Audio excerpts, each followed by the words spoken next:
Hello, everyone, and welcome to Phoenix Gaming. I'm Nick Henning. I'm going to be commentating through various World Series of Board Gaming finals and semifinals. And today, what we're going to be doing is something a little bit different from what I've tried so far. We're trying different formats, seeing what works. And today's game is going to be Blood Rage.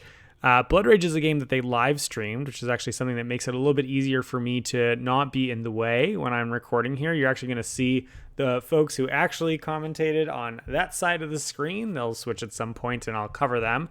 But I think I'm pretty not in the way on this side of the screen, particularly when they show the overhead shot of the table. You can actually see the camera right there that we're going to be using. The only thing that I'll be blocking here is the turn order thing, like what spaces are coming up for Ragnarok. And if you're thinking about that very deeply, you're probably playing this game on a slightly different level than I am. That being said, I'm really excited for this game. This is a game that I actually played in the tournament. I lost to Bainzanator, who's sitting in seat there, number one. Very, very close game. Almost squeaked my way in, but not quite. And this is a game that I actually just picked up over the summer for this tournament only.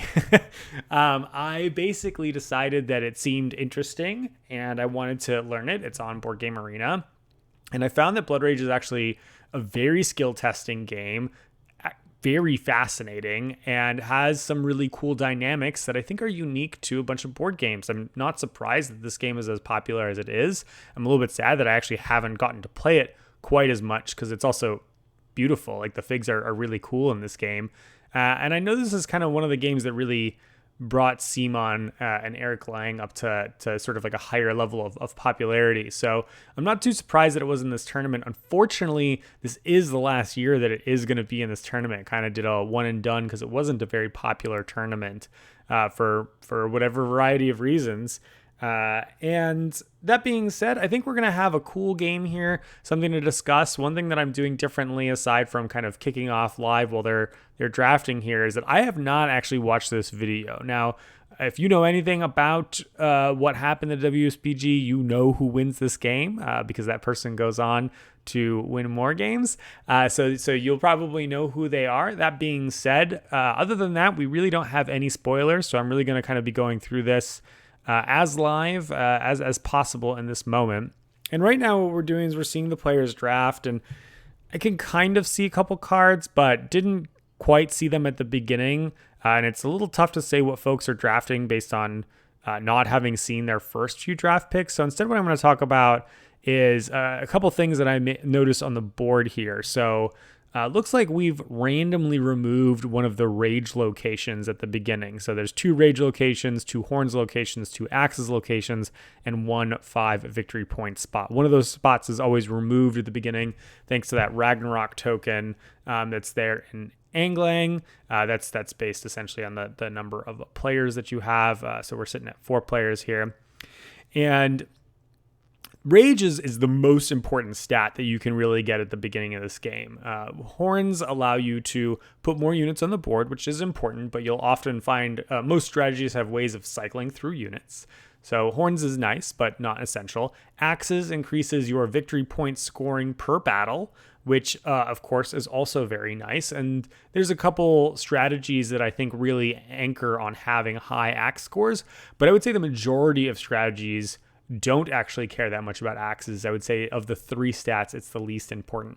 And rage is essentially mana or money or whatever you want to call it, but it is the amount of power that you have to fuel your actions for the round. So in the beginning of the game, you start with 6 rage.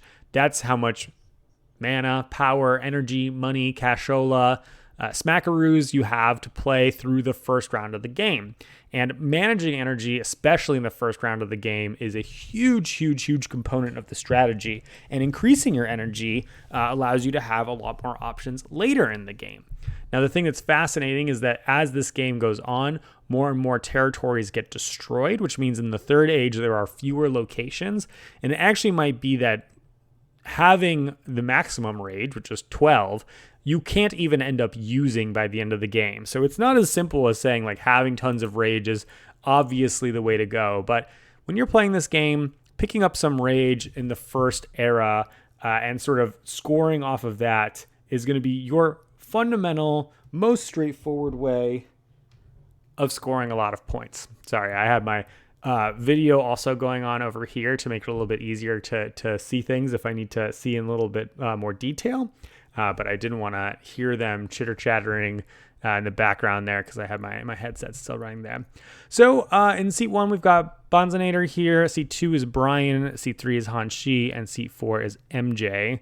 This game I don't think has a huge distinction between turn order, but it does matter the most probably in this first era here. And it can matter later in the game, kind of depending on what the dynamics are going on at the table. So we see that Bonds has started here with placing, I think, a warrior there. This is one of the things where being an online player means that I have the disadvantage of being more familiar with what it looks like on the internet than what it does in real life. But I believe they're not carrying that big banner flag, so Bonds paid that 1 energy to throw that warrior into Mirklavor there. And I think that's a pretty common starting first player sort of move. You're essentially challenging the other players to come and try to contest you. And Brian went ahead and played some upgrade that I can't quite see, unfortunately. He paid 2 for it, it looks like. So my guess is that it's Frigga's Succor, which is one of the more powerful Age 1 ones that anytime you place something on the board, you get to place an additional warrior with it. So, generating that extra value, managing that energy, like I said at the beginning, is good for him. The only thing is that he's going to miss out on kind of that initial rush of what it is that players are doing right at the beginning and saying, hey, you know what? I'm going to throw some extra warriors in play. I mentioned earlier about horns and rage and axes. If you have Frigga's Succor, then horns is actually a really, really important trait for you to acquire. Reason being that you are only going to be able to place up to 4 people on the board, which, like I said, a lot of strategies can operate with just 4 people. But if you're getting free warriors every time, essentially you only place twice before your board is filled. So you actually really, really care about getting those additional horns along the way in a way that other players don't. And unfortunately for Brian, Bonds has already kind of started off by saying, hey, you know what? If you're not paying attention, I'm going to claim one of these horns locations on the board. And Utgard in the bottom there, the other horns location, is one that is depending on, some players really like those small 3-slot locations because they can kind of fill them up and not be stressed about other people sort of coming and attacking them in the second era. And there's a couple cards in the second era that really benefit from that. And Hanshi basically goes ahead and says, I'm going to play in Mirklavor. And he didn't pay anything, so maybe he actually dropped his leader in Mirklavor. Yeah, I think I see that banner there. My quality of camera, I can't tell if it's my screen or just the quality of the camera that they used here. Not so clear. But he's essentially saying, look, I want Mirklavor, which is interesting because if Bonds is sitting on a Loki's Treachery here, then that's gonna cost Hanshi some rage throughout the course of the game. Oh, look at them hooking us up with some assistance on the side here. So we're seeing that MJ played Frigga's Charm, another really common starting game play, because it discounts all of your upgrades. I think that if I was in MJ's place, I might have considered throwing a warrior or a leader on the board. It's a pretty empty board right now, so like tossing a warrior down and Horger or Utgard and just sort of hoping that no one else can sort of get in on the game there might allow you to get a free pillage action. And I'm really tempted in the beginning of the game to do that, but it sort of depends on what else MJ has in terms of getting those upgrade discounts throughout the course of the game. That's one of the ways, by the way, you can get extra cash essentially in the first round is that card right there. So I think it's a pretty high value card. Looks like Bonds then went ahead and put a leader in the location there on the right. Frigga's Charm is here. Thank you again. For the leader in that location on the right over there, which it's one of those rage spots. So I'm assuming that's one that she's interested in pillaging. Muspelheim, it looks like. And Brian followed up by throwing 2 people into Horgor, which is a nice double whammy for him because he can kind of go in and contest Muspelheim if he wants to, or if he has, again, Loki's Treachery to kind of like come and steal Bonds's energy.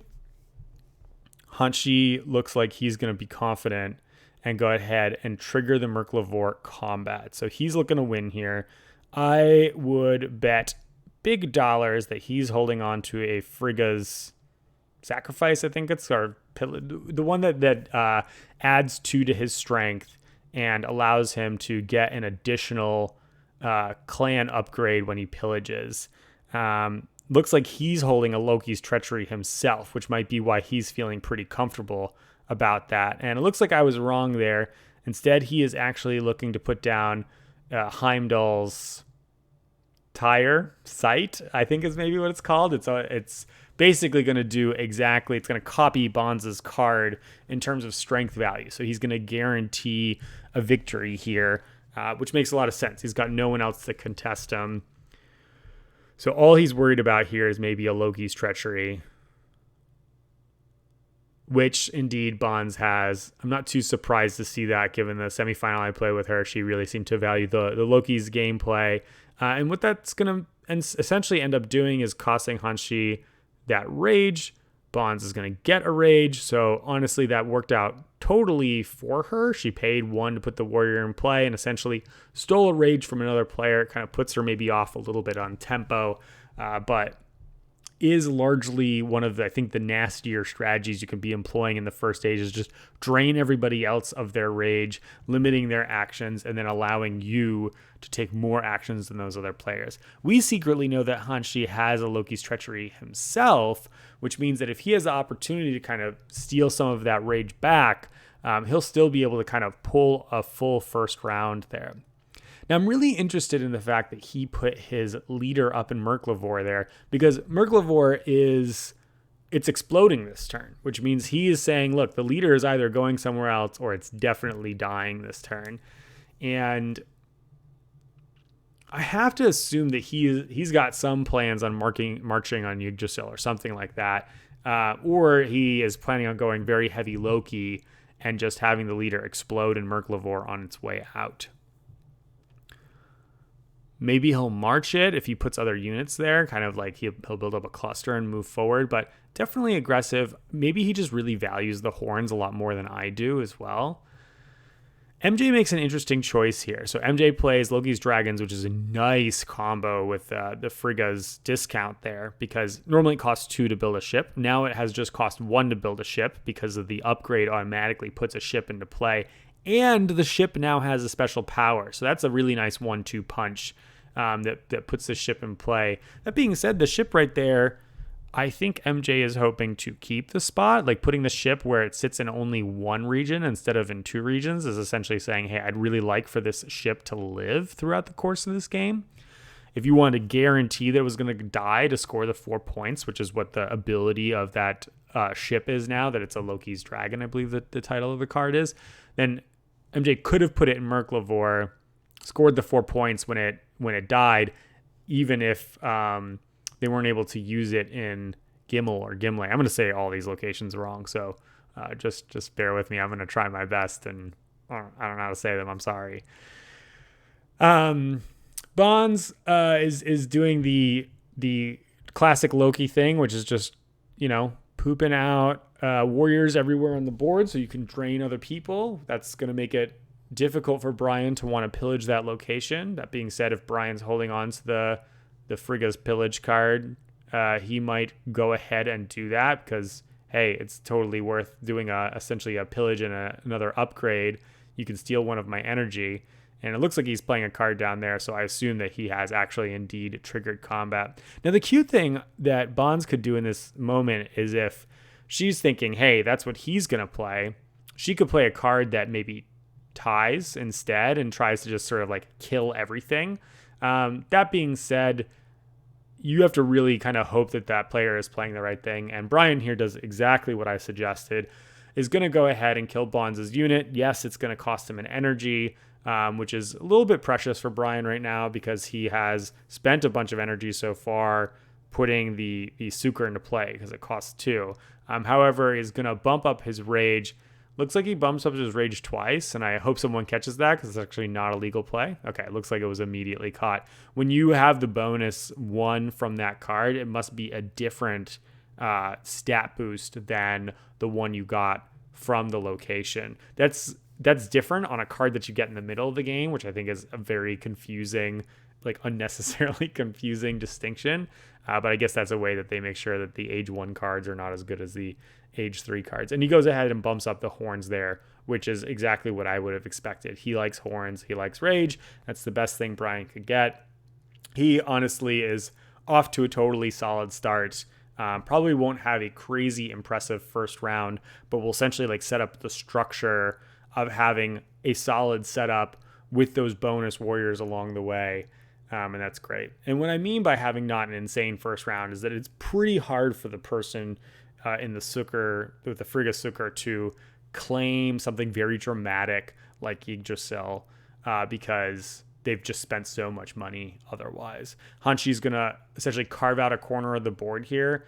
That makes a lot of sense. Like, might as well take the opportunity to try to press other players to do something. When he pillages in Gimel, he can move his leader straight in there, which will claim it again, and then he'll kind of be in a corner of the board there against Anglang. So probably that'll be sort of the last place where his leader ends up going if he does pillage there.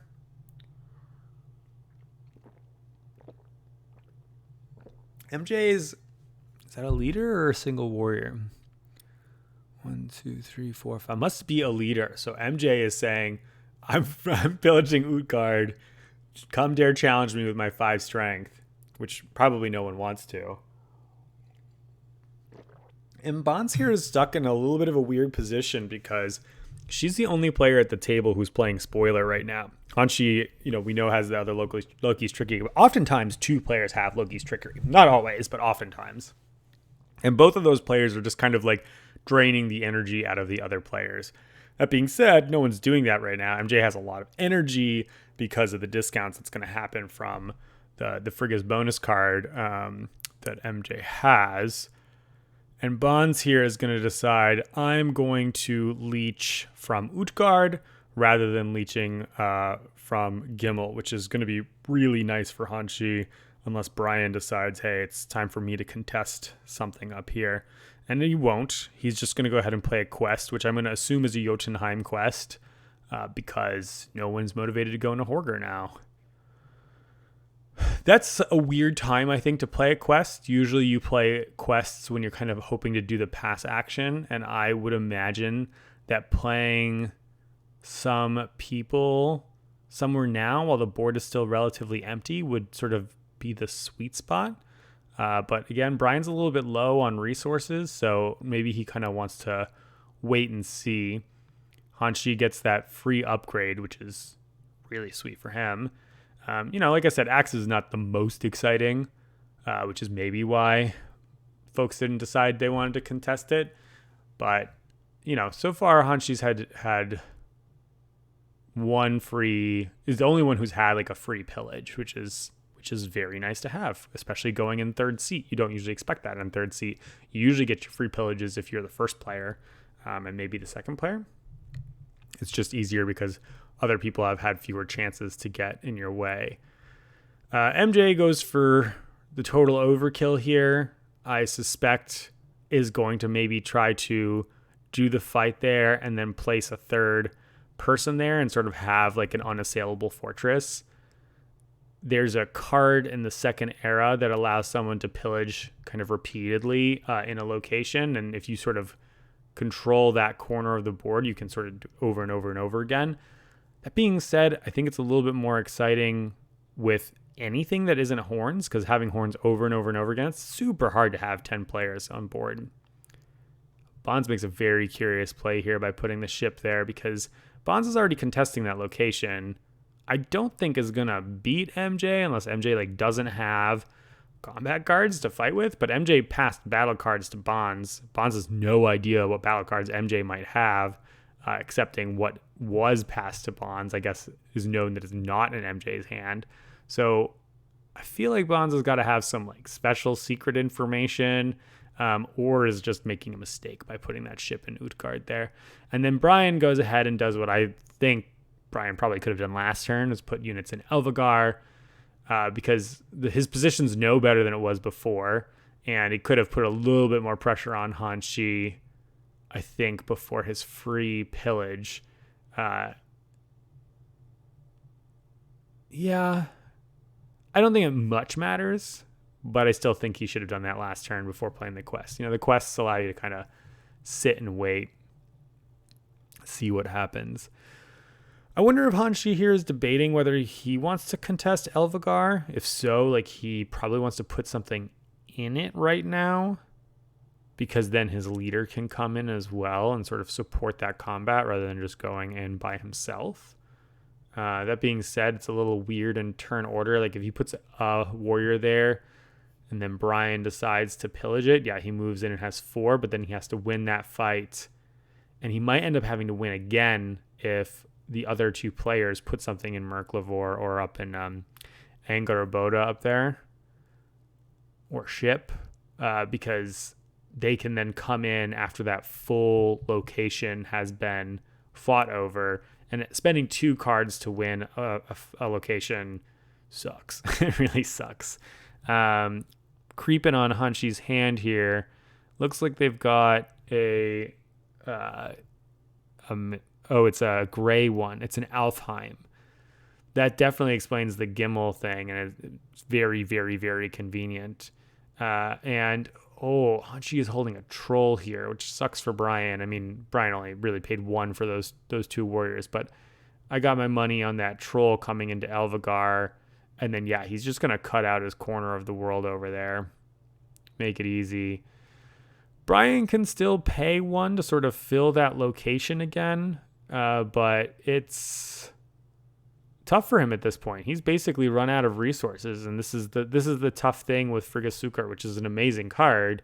It just paying 2 mana for it, if you don't have a way to get that energy back, is really harsh. I actually really like Frigga the most with Loki's Treachery, which I know I keep talking about, but you need to realize how important and significant Loki's Treachery is in the first round of this game. You either play with it or you play without it, and you always need to be thinking about what your first round of this game looks like when people might or might not have Loki's Treachery, which for a fact, and then sort of the mind games of what happens when they're there. MJ saying, hey, I'm going to contest this battle right now. Does it look like Bonds is going to play something bigger? Yeah, because Bonds went ahead and put a ship in there. And so if I'm MJ and I want to be really confident in my victory right now, the best card that exists strength-wise in the first epic is a +5. So MJ needs to beat 3 + 5, needs to beat 8 to guarantee a victory. And unfortunately, video's getting a little choppy. Okay. And MJ says, I don't believe it. I don't believe you're going to play the 5, and plays the +2 for the extra pillage. Bonds goes ahead and plays Loki's Treachery to collect the money, which I now stand by. I think it was just straight up a mistake to put the ship in that location. I have to assume that Bonds is going crazy on killing people with the plans of throwing out a glorious death and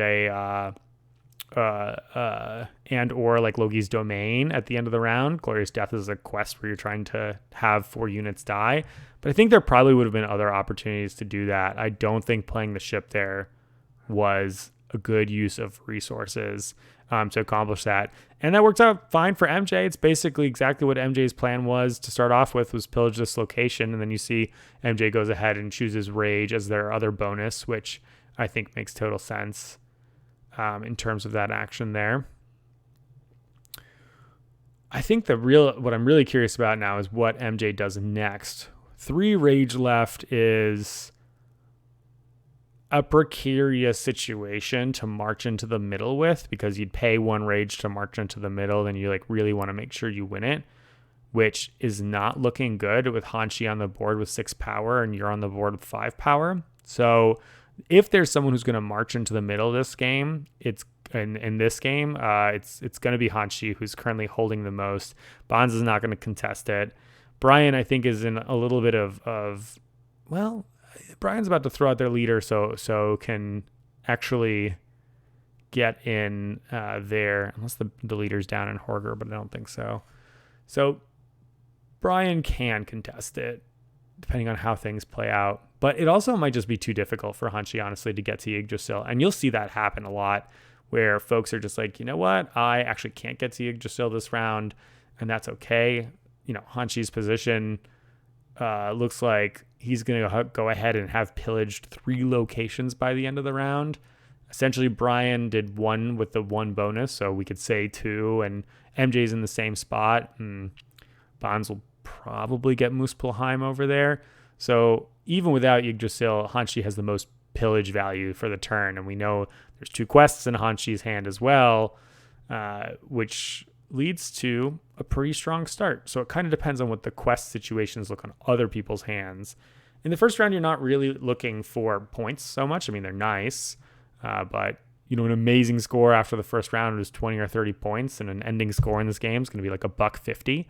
So it's a drop in the bucket. Like, really what you're trying to do in the first round here is develop your tracks, boost your stats, level up your character, and then get those clan upgrades. I think this is one of the things that I really, really dig about this game, is that you can build a different character. You build a different clan based on the cards that you've taken, on the upgrades that you have, and there's sort of like a couple ideal paths, but you're drafting the cards, so you can't get an ideal path.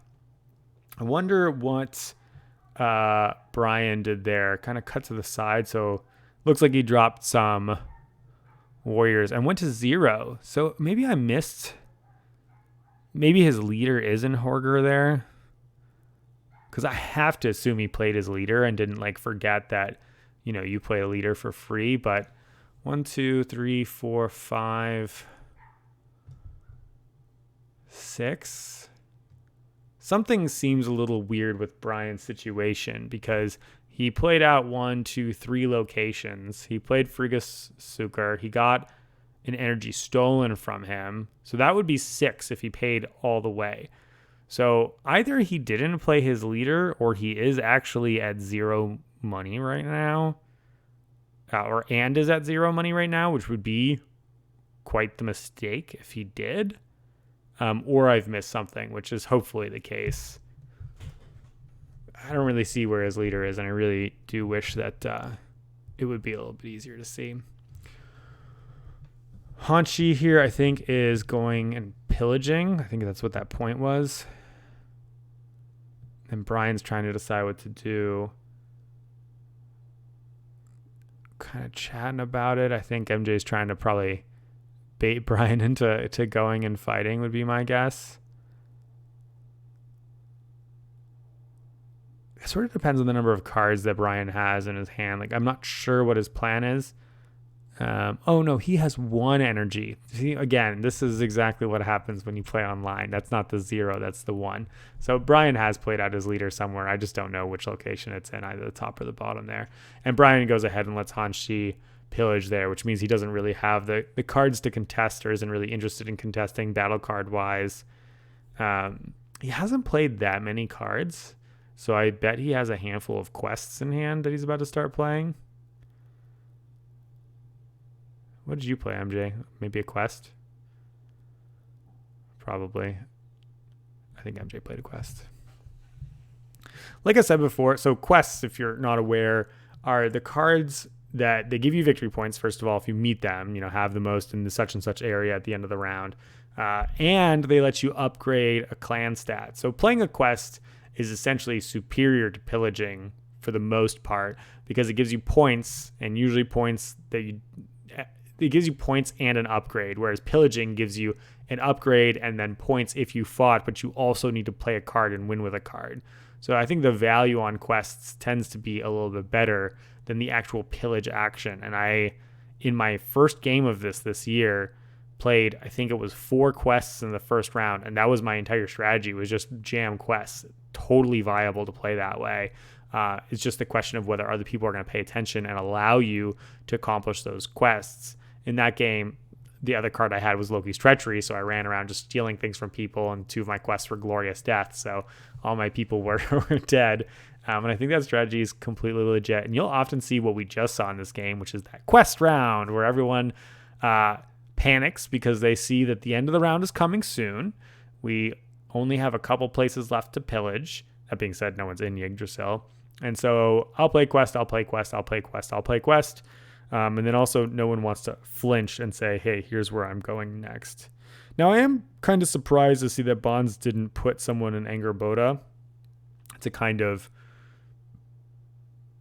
continue the sort of steel train that she's been doing, but or throwing someone in Muspelheim, because if Brian spends to 0, then maybe he's not even stealable from. And then Bonds goes ahead and plays Loki's Domain, which is the score point for everyone who died that round, which I think makes sense. That certainly seemed like it was going to be the way that she was heading. That being said, I still stand by I don't like that ship play. I think there are other ways to get people to die in this game. What am I thinking right now, player-wise? I'm liking Hanshi's seat, having gotten kind of a handful of pillages there. I am liking MJ's seat. And Brian plays Loki's Blessing. That's so interesting for a couple of reasons. So first of all, now I do think that Brian is broke. Loki's Blessing is one where when your person dies, you get to put someone back. And I believe with Frigga it actually combos and allows you to put 2 of them back, because Frigga says anytime you put someone. So Brian's got this kind of like infinite army of warriors. In fact, he's going to be limited by the number of pieces he has more than anything else. So he's got this really nice 1-2 punch combo, which can be pretty sexy if you put things together for it later in the game. And we'll see what happens in terms of Brian's quests for his scoring. I like that setup. However, he hasn't done a ton dynamically on the board in this game, right? He's just sort of got these like clusters of guys in 2 locations, and he's about to just sit there and watch people play for a couple rounds, which is fine, but not the best. So I think Brian's position is going to really depend a lot on if players at this table block his quest moves. Because if they do, if they go into Angerboda, they go into Horger, and you know, they have a better sense of what his quests are because they have cards in their hand and they've drafted cards themselves, then it can really mess things up. And the way that players do that is, you know, you have someone like MJ who's got 5 power sitting in Utgard, who spends 1 march at the end of the round to move somewhere. Lord of Hammers, where is this? They're just mentioning that card? Maybe they're just mentioning that card for fun. Looks like Hanshi is throwing a warrior out there and going to 1 energy.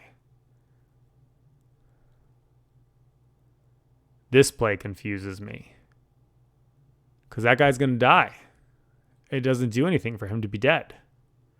I mean, it scores 2 points or whatever for Ragnarok, but I don't like that at all. I would much rather walk into the next round with a warrior in play than get the 2 extra points.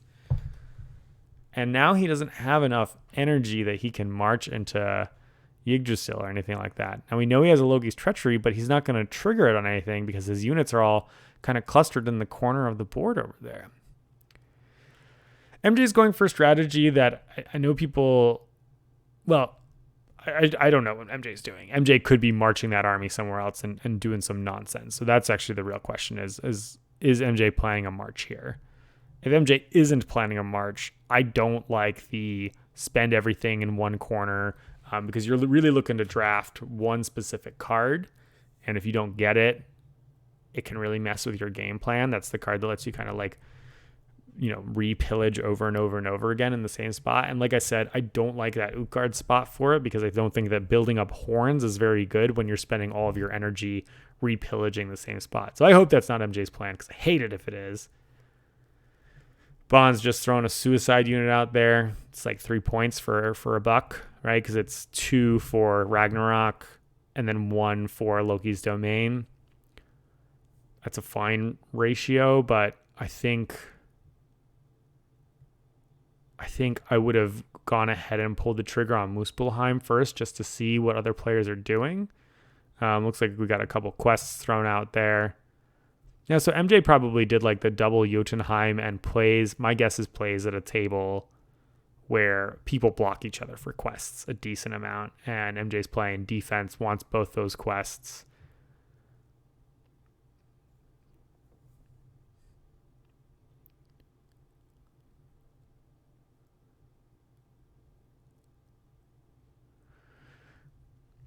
really interesting this first round. I mean, I'm there's something about everyone's seat that I'm a little unhappy about. And actually, I think that's something that naturally must occur in this game because it's a drafting game, right? Like you spend the time taking cards that you have and you can only make the best with what you have in your hand. I don't know what like battle cards the players have remaining in their hands, and you're allowed to keep one card from age to age. So sometimes you just say, hey, I know this card is one I'm going to keep. I'm really only playing 5 cards this turn, and so I'm going to do the best I can with what it is here and sort of the plan that you've decided. Brian says, hey, I'm going to throw these 2 guys bonds into this place that you are contesting because, you know, as soon as these 2 people die, I get to play 2 more thanks to my Loki's Blessing for Gasuker combo. That being said, that must be a leader that comes, and Brian must have 4 strength there because otherwise he'd just send one person and kind of suicide that person. So this might be a loss. Yep, because he comes in with the +5, which is going to be whatever Bonds just played. So I guess the leader must have been down there in Horger all the time. So I just missed the payment there. I don't like this play for Brian. Brian just paid his best combat card, which he could, in theory, carry over into the next round, to score 3 points. And it hurts Bonds. I mean, she doesn't get to pillage and get that rage. But neither does Brian. Brian's broke, I think.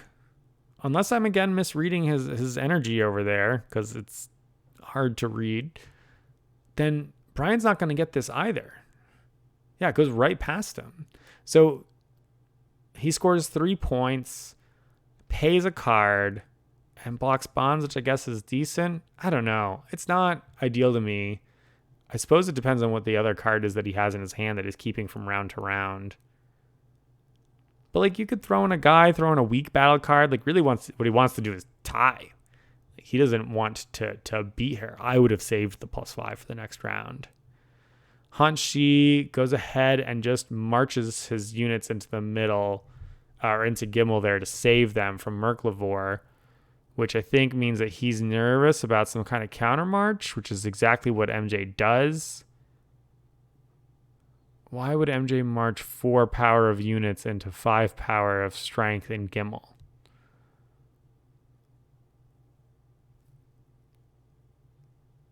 I'm struggling with that one, y'all.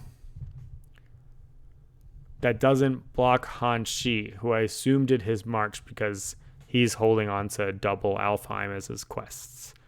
And he just wanted to make sure he scored those quests.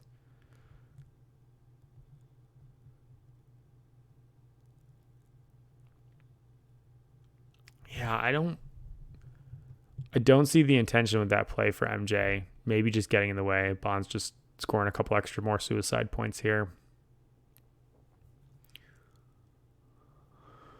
I think this round is going to end because it's going to kind of fizzle pretty soon. Folks are broke. Looks like Hanshi's out. That might have been Bonds' last play. MJ's got one more buck to spend, which is probably just going to kind of throw something out there. One thing I noticed is there wasn't a Dwarf Chieftain. Dwarf Chieftain is a 2 strength unit that is free, and you always don't draft a couple of the cards. So Dwarf Chieftain probably didn't show up this round, which is pretty fascinating because that's, I think, one of the strongest Age 1 cards. It's just one of the ways to cheat having only 6 rage in the first round. And this is going to be a pretty slow going first round. Yeah, everybody's kind of past there.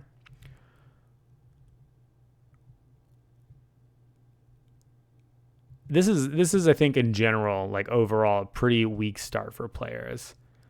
MJ again does another march for a point for a buck. Oh, MJ can't play any more units because capped out at, nope, MJ has 5 as the cap there. So that double march there, I don't know, was like a bluff or something, and then like suicides them into Merklevor. I don't like that play. I don't see the purpose of that. The only answer I have is that that MJ is holding on to a Mannheim quest or 2 Mannheim quests, but then I would march them north where that troll is rather than into Merklevor. I mean, the leader you can play again for free next turn, but having the tempo of having your leader in play is very nice. You know, Brian's the one who is happy playing the leader again because he can, you know, if he plays the leader again, he can get a free warrior that goes with it. Yeah, pretty awkward first round overall. We're going to have to see what folks do in terms of quests. Looks like Bonds and Hanshi discarded a card there, which in general you hope not to do. And Bonds also took the last action of marching into Yggdrasil. I think that the end of this round was, having a Yggdrasil quest would be the explanation. They're not saying that she has that. They're just showing that. So she has Glorious Death, which we said. And I'm going to guess another one. 2 Glorious Deaths. Yeah, very, very focused on dying, which makes sense with what Bonds was doing for actions. And then probably double bumps Rage is my guess with each of those quests. I think Bonds had a pretty weak first round here. Getting Loki's Domain is subpar. Board presence is really weak. 2 bumps in Rage is not where you want to be. Would have been 3 bumps in Rage, which is much nicer because that jump from 2 to 3 bumps is significant. It goes from 9 to 12 mana, I believe. 9 to 12 power that you can spend. Brian bumps 1 more, it looks like. So bumps the Rage there, which is fine. 2 in Alfheim here for a double bump for Hanshi, who I think is going to have the most bumps. 1, 2, 3, 4, 5 bumps, kind of spread across all of them. Whereas Brian is sitting on 3 bumps.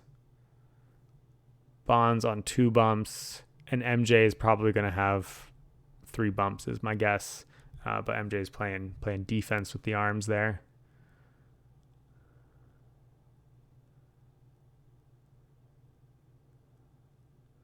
Was that a Mannheim?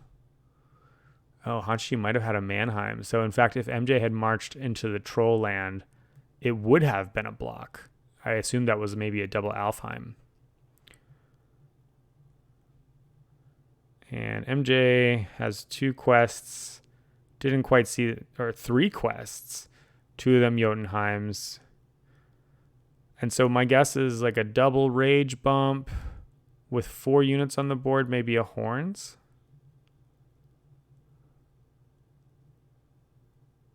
Only 2 quests. Maybe one of them was failed.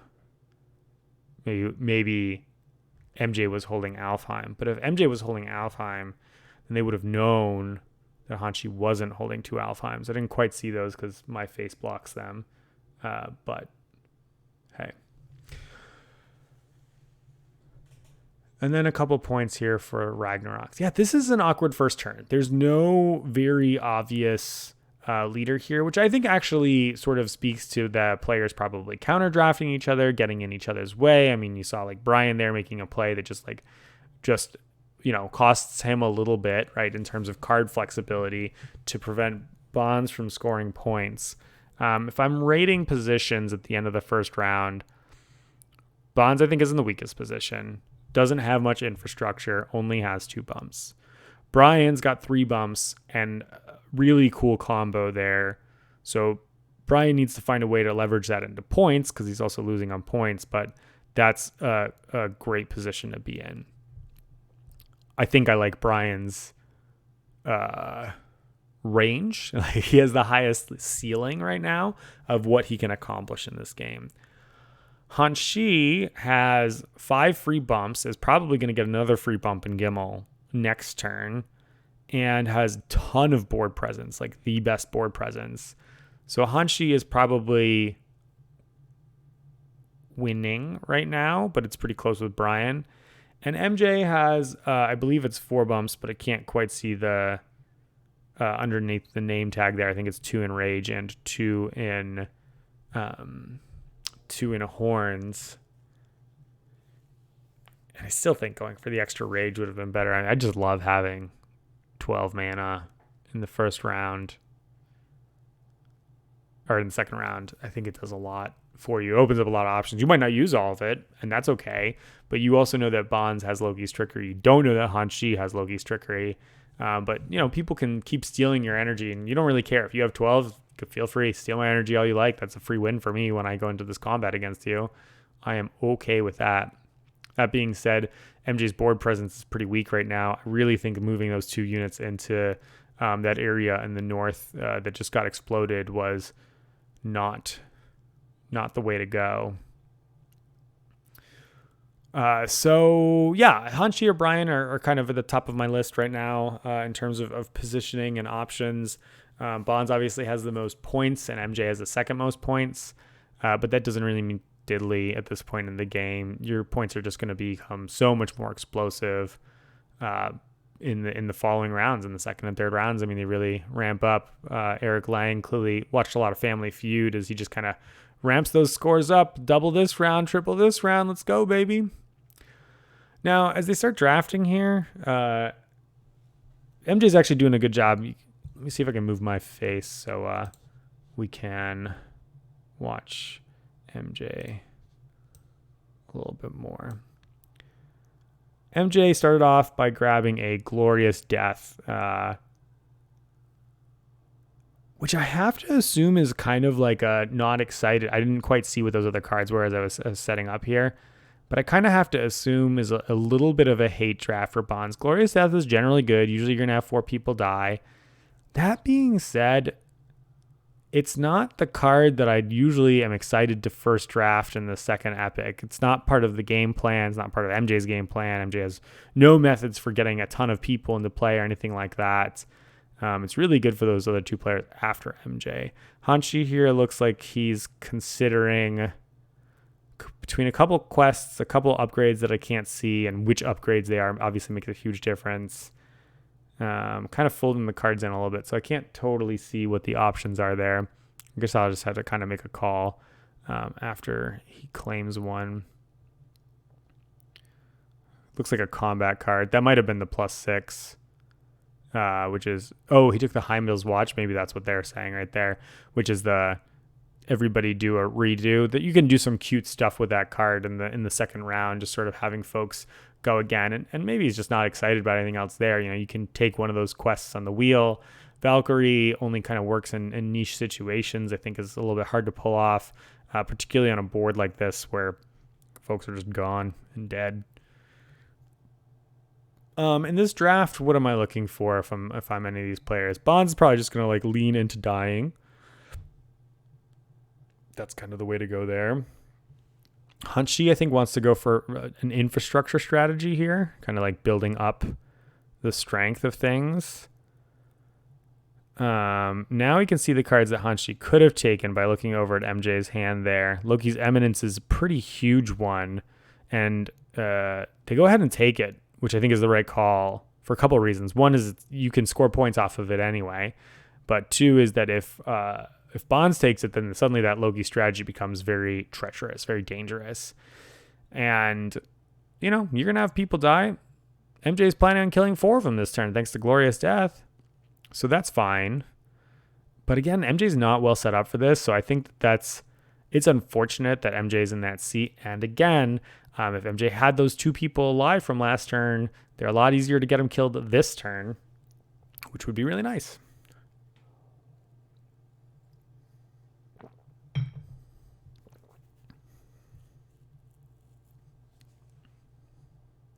Didn't quite see what Hanshi grabbed over there, and that's okay.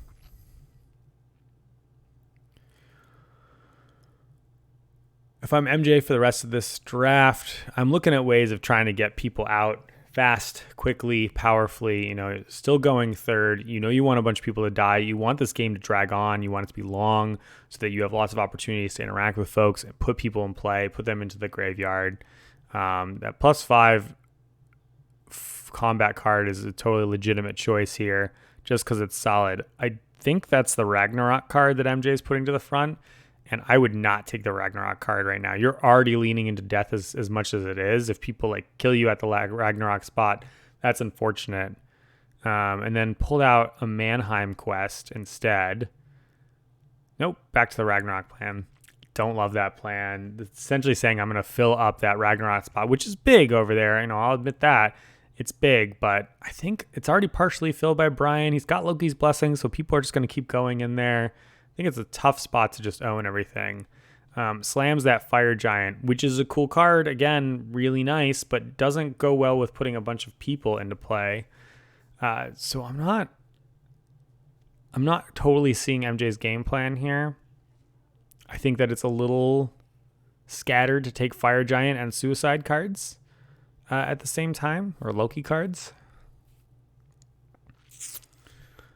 Trying to think of what Bonds would be taking afterwards. Maybe quests and battle cards, and just kind of like go back to playing a normal game plan based on what the stuff that's getting passed over. Because just leaning straight into that same combat there, I think is not so good. Brian needs a way to score points. So Brian up there is thinking of some way to score points. He could be going for one of the cute sort of repillage location things, because he can just put so many people on the board that he could try to spend energy to do that. But he's sitting on the 8 energy, it looks like. So doesn't have quite the same amount of flexibility in terms of cash. I think last turn I was saying, by the way, the players could have pushed up to 12 energy, but maybe it goes 6, 7, 8, 9, 12. So I might have jumped a step there and been a little bit overly eager and ambitious in how much they could have done on the first round. If I'm in Hanshi's seat, again, you're just trying to find a way to score points, but already has a strong presence. Someone wants to get Yggdrasil this turn, probably, but there's a lot of board presence in play, and the best person to do that currently is Hanshi, who's looking at taking this +1, get another bonus if you win the battle, which is okay, but if people don't contest you, or if they contest you well, you want that card when people are going to like limp into battles with you, when they're really low-keying into you, which some of the players at this table have indicated that they're down to do. But I think I would probably just take the +5 combat card and move on with my life. Like, that is a card that I'm very surprised to see this late in the round. It is not the best card that you can have for combat this round. The +6 is in the second epic, but +5 is very nearly +6. And Hanshi is holding the everybody discard your card and I get points. So he knows that no one's going to burn his 5 or his 6. Like, if you take the 5, you can just bully anything. Like, you are then also very confident in what you can do in Yggdrasil. That's probably what I would take instead of the +1, get an extra 1. All right. Back to my corner over here. And, I do want to say, like, I'm being certainly quite critical of picks and plays here. And I think there's a lot of options. There's a lot of things you can be thinking about in Blood Rage. What MJ's focus is different than what I think I would be focusing on. And, MJ's in the finals and I'm not. So take what I say there with a grain of salt. I definitely value having board presence, I think, a lot more than a number of players who play this game. Let's see what that is. That's a Valkyrie. That's the if people die Valkyrie. And unfortunately for Brian, he's capped out at 5, so he can't get his free bonus 1.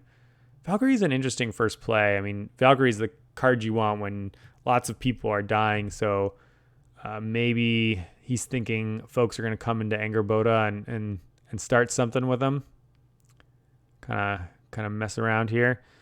Okay, Hanshi's playing what I think is one of the most powerful cards in this game in the right circumstances, which allows you to buy back your rage cards. Now I'm understanding why Hanshi bought that +1, upgrade an extra 1, because if you can go on a string of pretty medium combats, you can just kind of keep buying it back. You can go absolutely bananas in terms of upgrading your stats. I think it's called Tyr's Prowess. It's pay 1 rage to keep a battle card in your hand that you played. That being said, Hanshi is not that rich. Has Loki's Treachery, but is sort of not what you're usually doing with Tyr's Prowess. But the nice thing is that Hanshi has a high axe score already.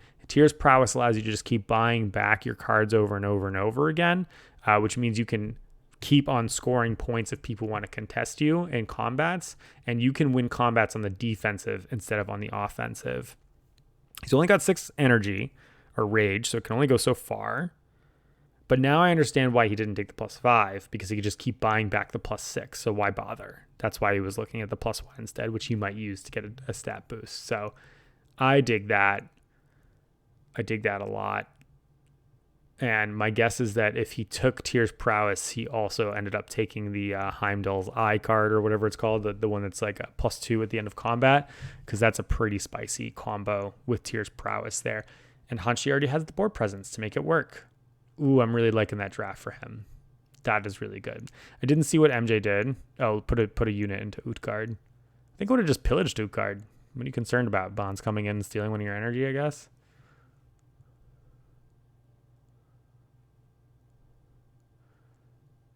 Bond's doing the, I'm here too. If you pillage me, I will annoy you. I think that was just, is that a leader? Or was that 1 energy? 6, 7, 8, 2, 3, 4, 3, 4, 5, 6, 7. I think that was just a warrior that she played there. Brian.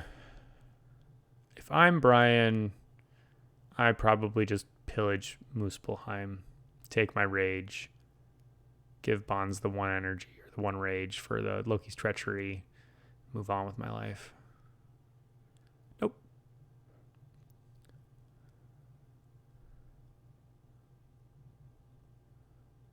Looking to play 2 illegal people because he can't fit them on the board.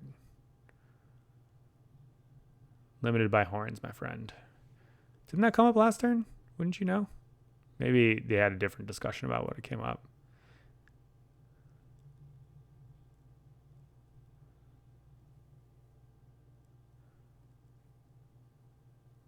Oh, was he marching instead?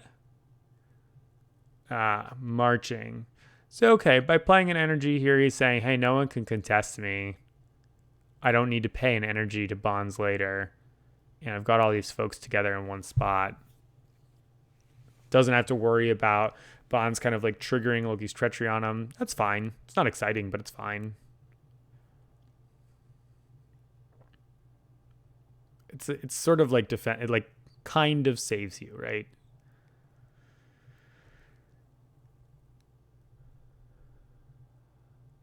Hanshi, yeah, is going on a pillage frenzy now. Bonds, I think, would rather send the one in from Angerboda because Yggdrasil allows her to trigger and also allows her to go into Gimel. Putting both of them in, I think, is a Bonds move to say I want 2 of them to die, and I think would be a mistake. I think she's planning on losing both of them, and I think that's not great, Bob. This is the danger of the Loki strategy, is you're playing into a player who has 5 axes, about to have 6 axes. So you're giving Hanshi 6 victory points for this pillage here to kill 2 of your people, which is not great. Bonds is probably going to get maybe close to that value for doing that. So really what you're doing is costing Hanshi a card for the 6 points. And I think this is one of those situations where as a player, you really need to consider not moving in there, letting him take the free pillage because you're just paying him out. I am now seeing what Hanshi, I'm wondering if this is what he was planning from the beginning of the game, but I am really liking his position a lot. I didn't see what card he played to win that. Not the +6. So he played Heimdall's Watch. He said, don't look, he's trickery me. It saves him an energy, I suppose. Which he'll then use to buy back the +6 that he buys here. Yeah. And then he's just making it so that Bonds' life is difficult, can't execute the same plan. Although it looks like that might be a Loki's backstab there, so it's going to be 2-point steal. So, I mean, back to my point from before, right? Hanshi is going to score 6. She's going to steal 2. So it's like really like Hanshi scores 4, she scores 2 and puts 2 in the graveyard, which is worth 2. So both of them are scoring 4 from this. And then Bonds maybe can do Glorious Death for it later. But she's just removed her ability to interact with the board, right? Can't interact in Angerboda, can't interact in Yggdrasil. Can't get involved in other battles. And I think it's a mistake. I think it's a mistake to put both of them in there for sure. If you put any of them in, you put one in, and it's just too good. It's too good for Hanshi to get the free stuff. The way you contest, I think, a Tier's Prowess player is you overwhelm them. You know, you can have much more strength than they can have, or you rush to end the round, right? Like if you are able to pillage things really quickly and they can't get their energy running, then it doesn't matter. You run them out of resources. That's another option. A little bit harder when someone has 5 or 4 units already in play. I'm going to be gushing, but I think Hanshi is just in an absolutely really, really powerful commanding position right now. Brian has a nice set of stuff, but he's playing so defensively that I'm not sure how he's going to start scoring points. And I think it really depends on what the plan is for Yggdrasil here. Looks like that was a pillage in Utgard. Didn't quite see why rage increased. If rage increased, maybe it was already up there.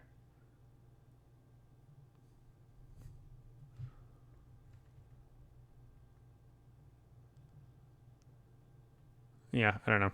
Anyway, that's another thing, you know, when Bonds left Yggdrasil, let that Utgard be an easy claim. And I think contesting MJ's thing there would have been a lot better than contesting Hanshi's up north. Because MJ scores fewer points for it, and you can accomplish the same thing.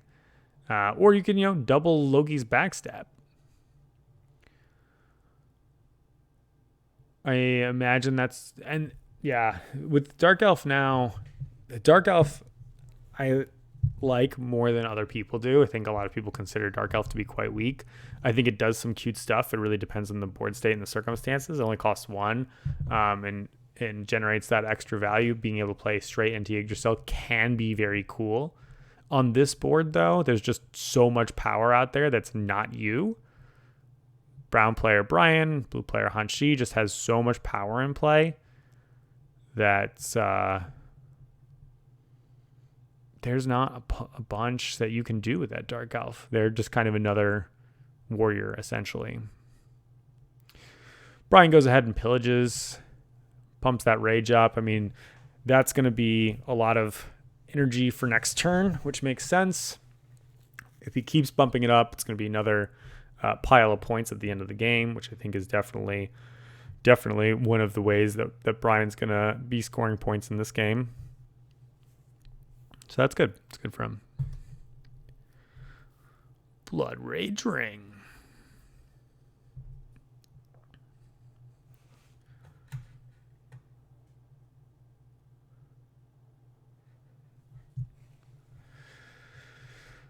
And I think that WSBG thing on the side means that this game was picked by the runners of the tournament rather than one of their sponsors.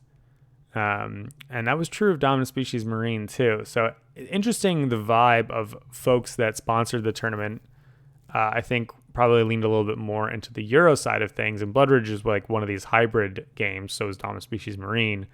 And so those hybrid games were not as popular at this event, which makes sense and is a shame. I love hybrid games. Probably, I mean, that's a big class, and we can argue about that all day, like what I mean by that.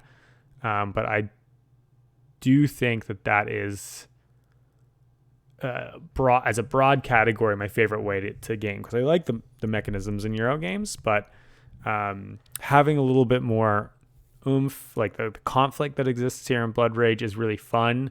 The situations where you can kind of like Yomi into each other are entertaining. I mentioned that Bonds beat me in the semifinal, and there were two situations where if one of us, it doesn't really matter who, plays a card a different way, I would have tied, and I would have won the tiebreaker.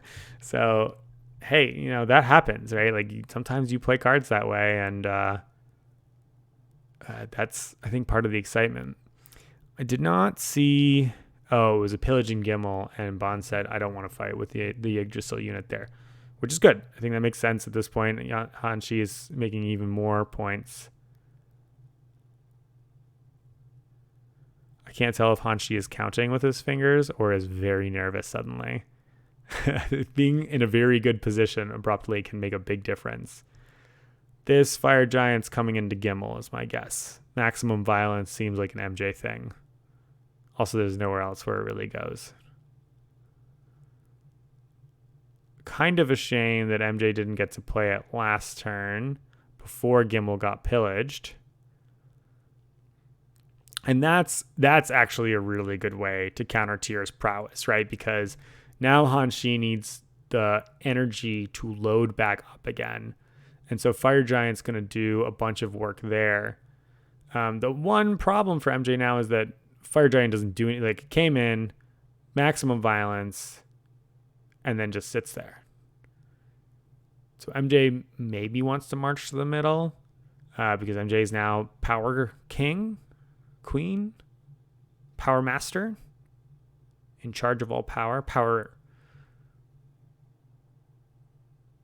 person, 4, 7, 8. Yeah, 8 power on board compared to everyone else.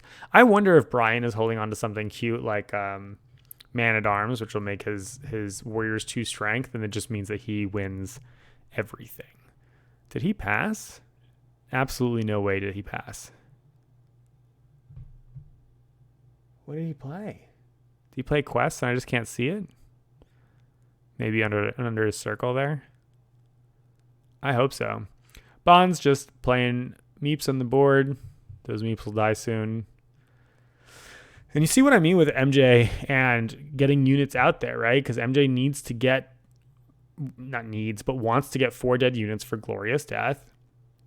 Even more, if possible, for Loki's 2-point scoring card that would exist this round. And because Fire Giant's out there, that cost 4 of the energy, there's not a ton of units left that MJ can afford to play, right? 3 power left. And you need 4 people to die. Hanshi says, all right, I'll get in on this. Send me to Jotunheim. Brian, I think,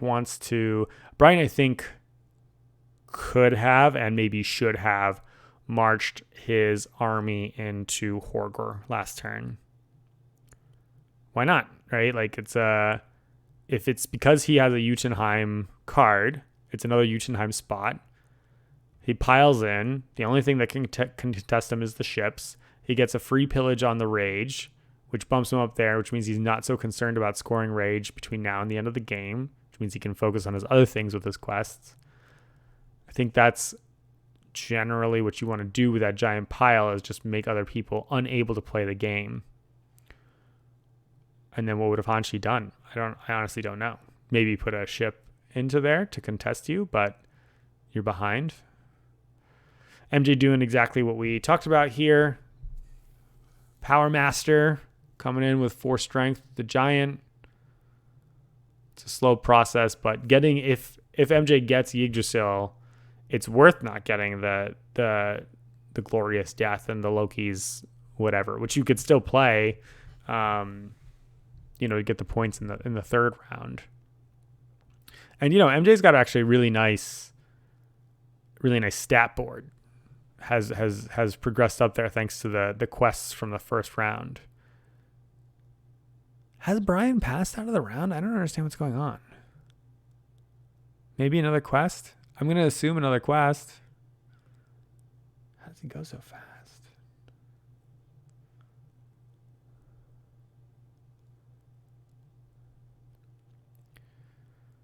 All right. Hanshi getting in the mix. I think the idea here is that Hanshi with the +6 can basically contest anything. So might as well get folks in play.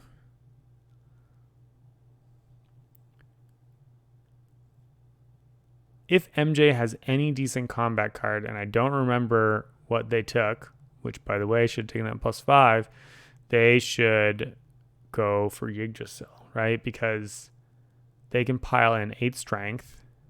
Here we go. Bonds, I think, has got 7. Brian's going to come with a Valkyrie for the give me points when people die. Love that. I think that's probably the last of Brian's units that are coming in. Also, Brian's going to get to play 2 units. So actually, one more Brian's units will come in because 2 can then cycle through. Thanks to the Frigasuker Loki's Blessing. And then Hanshi is sitting here thinking, can I win this fight? And he thinks he can. So let's see. If MJ throws everyone in, 4, 7, 8. If Hanshi throws everyone in, 1, 2, 3, 4. So Hanshi could play the 6. I don't think we saw the extra +2 in his hand. Even if he did, that'd be +8, which he passed MJ several +5s. So I don't get why Hanshi is coming in there. He's got 3 dead folks. Maybe he's holding on to a glorious death and he wants a 4th dead one. That's possible. If only I knew everyone's hands, the secrets would unlock themselves.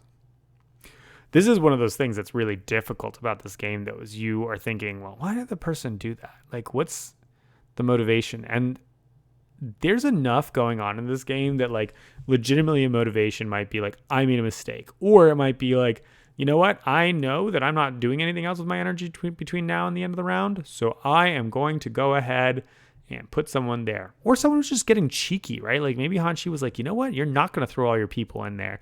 I'm going to go in with one person so I can throw +6, maybe ruin your life, and we'll see what happens. This, by the way, is when Hanshi would have really liked to play Heimdall's Watch. That would be super good. Instead, we got a bunch of Loki's cards. Brian basically just didn't... Brian play... Oh, that's what I forgot. Odin's Tide. Killing everyone except for the strongest unit. If Hanshi had played the +6 here, Hanshi would have won. Hanshi would have won this fight. Now, I don't know why Hanshi would assume that Brian would play Odin's Tide here.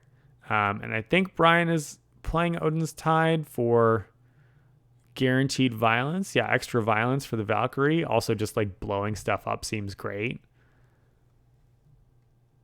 Yeah. And now I forgot that Hanshi had Loki's Treachery. That completely explains putting one person in there, right? Because it costs you spend 1 and get them back. But this round's going to end real soon. I think there's a lot of pillaging that's happened. Not a lot of places left to pillage. And this is a big game for MJ. Really, really nice that MJ gets to score each location thanks to pillaging Yggdrasil. Because MJ's game now is the fact that MJ's moving up all these tracks. And getting up all of these tracks means that you're really looking at those endgame points there. So the fact that you haven't done so well on the Loki side of things, we're okay with that. MJ's probably broke at this point in time, or very nearly broke. I'm trying to see. I don't know why I thought I could see over there at a different angle. But yeah, definitely on the broker side. If not completely broke, not enough to put people into play. If MJ went to 0, that hurts because no quests can be played then. That being said, I don't think I don't think MJ had any quests that they can complete. And Brian shows up with an extra person. Could be 2, but unfortunately doesn't have the space for 2. Ironically, Brian should have sent another warrior in there to die to Odin's Tide, because I believe Valkyrie scores you for everyone that dies in the battle. I'd have to look, because Valkyrie is not a card I play very often, because I tend to play pretty conservative Blood Rage, where I'm trying to be pretty confident in how I know the outcome of a battle is going to play out, by doing exactly what I'm doing in this conversation here, right? Like thinking about why every player is doing the thing they're doing, having a sense of what it is that they're doing. And you saw in that last battle, I forgot one of the more important cards. Like, you really need to remember Odin's Tide. That card is brutal for situations like this.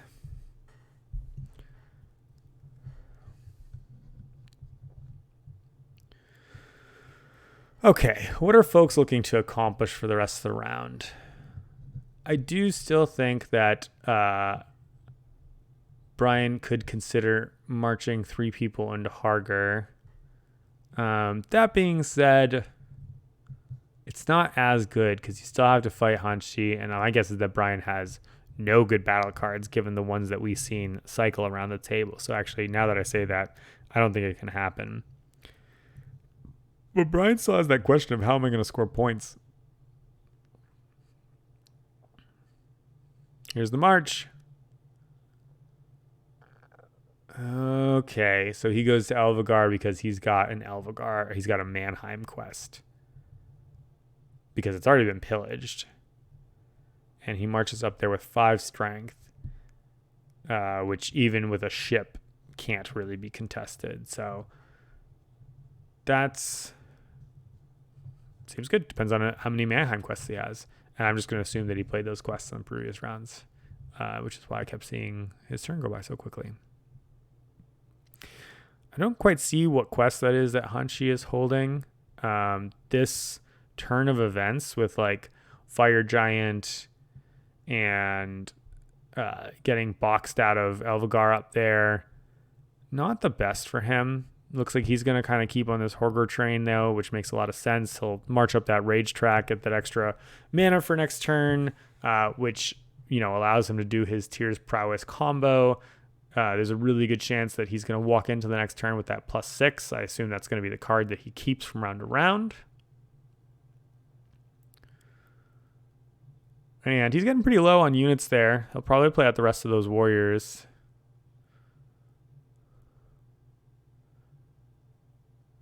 There, okay, there's that Loki's Eminence. And I did not see that MJ had Lord of Axes.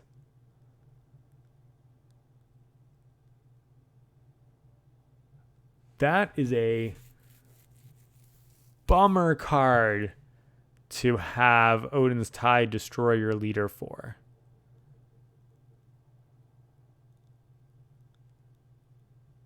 And worried about the +2s, MJ said, you know what, I'll keep the Fire Giant instead of my leader in play.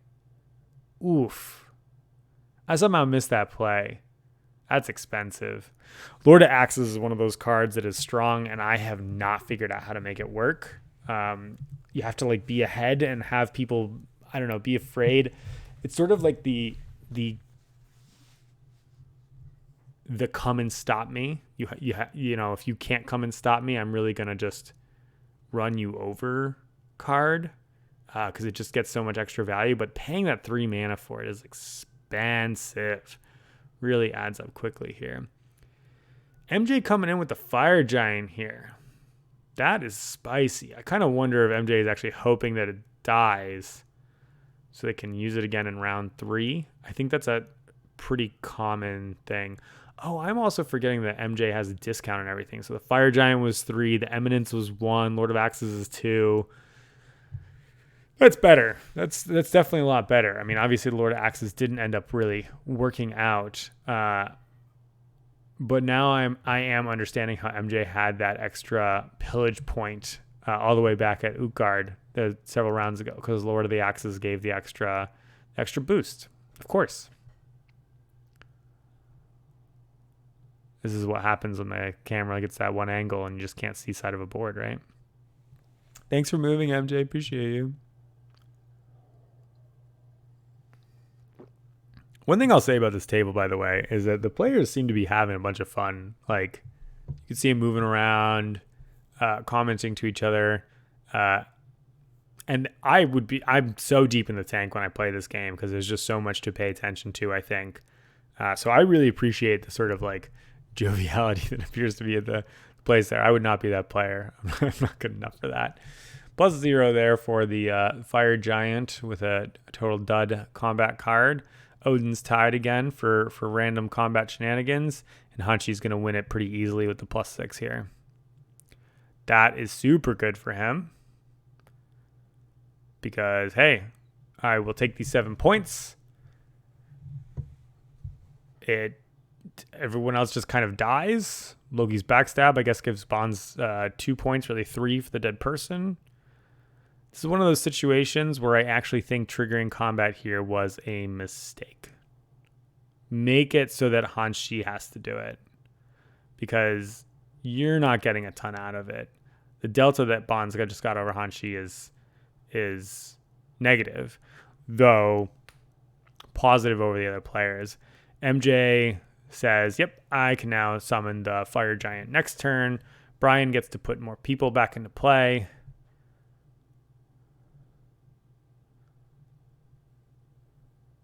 Or won't. Maybe he's out. Yeah, it looks like he's got warriors there. Maybe he just doesn't want to. Or they just overlooked it. I think those warriors that he has in front of him are viable. I think he absolutely could have. He could be doing exactly what I just said and making it so that Hanshi doesn't have a combat option. Right, if he triggers combat there, he's not just giving Hanshi points. That's what Brian's doing. Okay, that makes a lot of sense. Clever, Brian. I appreciate you thinking about that, even though I've been beating that drum this whole time and didn't even realize myself. Looks like MG's finally out of the round. Hanshi plays a quest. I don't even know if Hanshi can complete that quest because I didn't quite see what it was. My guess is that it's a Mannheim. But this is what I'm talking about with pass actions. Like Hanshi's got the 2 rage right now and sort of like wants to see this game keep going. Bond's going to get in there in Muspelheim. And I think Hanshi's going to work with the bait here. I think it's going to trigger Angerboda, and Bonds is going to keep going for it because it scores her more points. But it's just going to keep widening that gap. For Hanshi, who I think just has a great position right now. MJ's also in a great position, actually. I really underestimated MJ's plays and draft. I think I was so focused on those cards that MJ took, the Glorious Death, and did not think as much about, first of all, those discounts from the Friggas that makes all of those options better. But it does certainly hurt right now not getting to play while other players are kind of finishing out the round. And I think we'll have to see what happens when we're at the quest stage. You know, how many quests folks are finishing. So I'm not sure that MJ got to play quite as many quests as other folks did. Brian, I guess Brian's game plan is this kind of quest game, sort of having this little combo, getting points through that. But a couple more pillages really would have helped him because his rage is moving up there, but not having the additional horns is hurting for that Loki's blessings, Frigga's Suker sort of situation. Because he could just have people and board all day. I mean, he's going to be limited by miniatures there. All right, so they this is the other thing about Hanshi's strategy that's so strong is now people say, all right, you're pillaging. Well, I don't want to contest you. The best thing to do is not contest you. It's so great. So it's kind of a win-win. If they do come and contest you, you score a bunch of extra points. You pay a rage to keep your +6 card. So be it. And if they don't come and contest you, all right, I'll take the rage bump. I don't have to do that much work for it. We like that. Bonds, I think, is just setting up for next turn. could actually go into a situation where they maybe like march folks into Ragnarok. I could see that.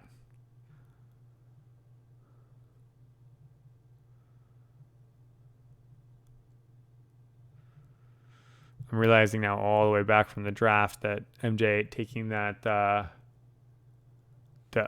Odin die and Ragnarok card also only costs 1, so makes a little bit more sense. I think just in a situation where it was like a bite off more than you can chew. Like you can only take so many actions in this game, either because of rage or because of flow or because of actions. One thing that'll be interesting in this one, if no one places into Gimel before the end of the round, then that location is going to take some work for someone to move into and then pillage. Whereas like if folks are there, you can enter the round 3 sometimes and it's like pillage, pillage, pillage, pillage, pillage, game over. You know, like it can end really, really quickly, or it can go on forever. And you want it to go on forever if you have one of the crazy, insane combos in the third age. And of course, converse. If you're already doing well, or if your combo's kind of already set up, you want the game to end so you can score your points. I would say right now, Hanshi has sort of the most point scoring potential, thanks to the axes situation there and the fact that he can kind of just keep playing to do combats over and over again. And what the players want to be doing is essentially conceding combats, like making it so that Hanshi is not even fighting in those combats. So like next round, Hanshi goes first and just at the beginning probably triggers Muspelheim with those warriors right there and says, let's go. I want to fight. Because he just wants to kill people all day long.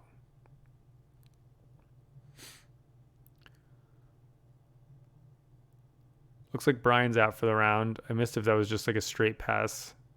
He threw a ship up in Angerboda, I guess, for it to be exploded. But now it's going to fight when the troll goes to fight, and Brian's going to lose.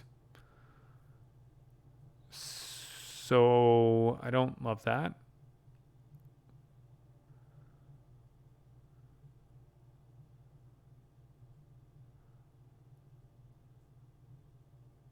Yeah, they're debating now whether they want to move in.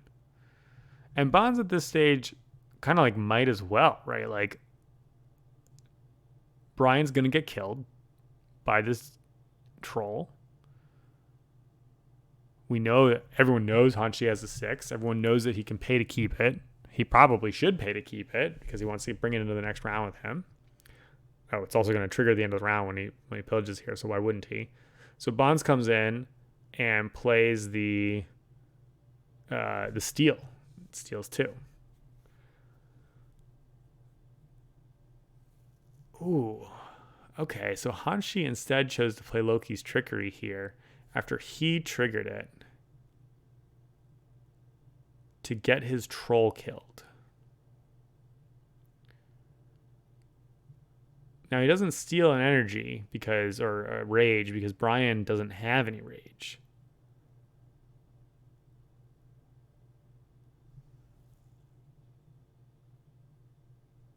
It's one of two things. I mean, it could be a mistake, but I'm going to assume that it wasn't a mistake. And, you can overlook that. It's a very easy thing to overlook. And maybe he's looking to maybe he does have a glorious death. Actually, we talked about this before with the 4 dead. Oh, I think he has 4 dead already. Yeah, I think he's already got 4 dead. So that theory's out the window.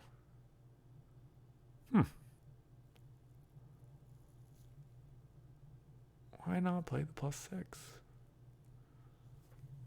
And end the round. Score 5 points. I'm not seeing it yet. Bonds played Thor's Domain. That's the one I was talking about before that I thought maybe MJ was angling towards repillaging provinces, which is not great for Bonds' strategy because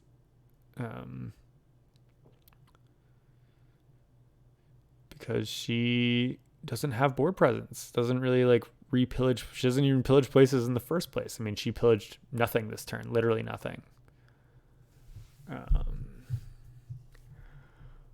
Hanshi moves into Gimel, which is, I suppose, an acknowledgement to say, hey, I'm leading. I don't want the third round to go on for very long. I don't want shenanigans to happen here. Because let's look at endgame scoring.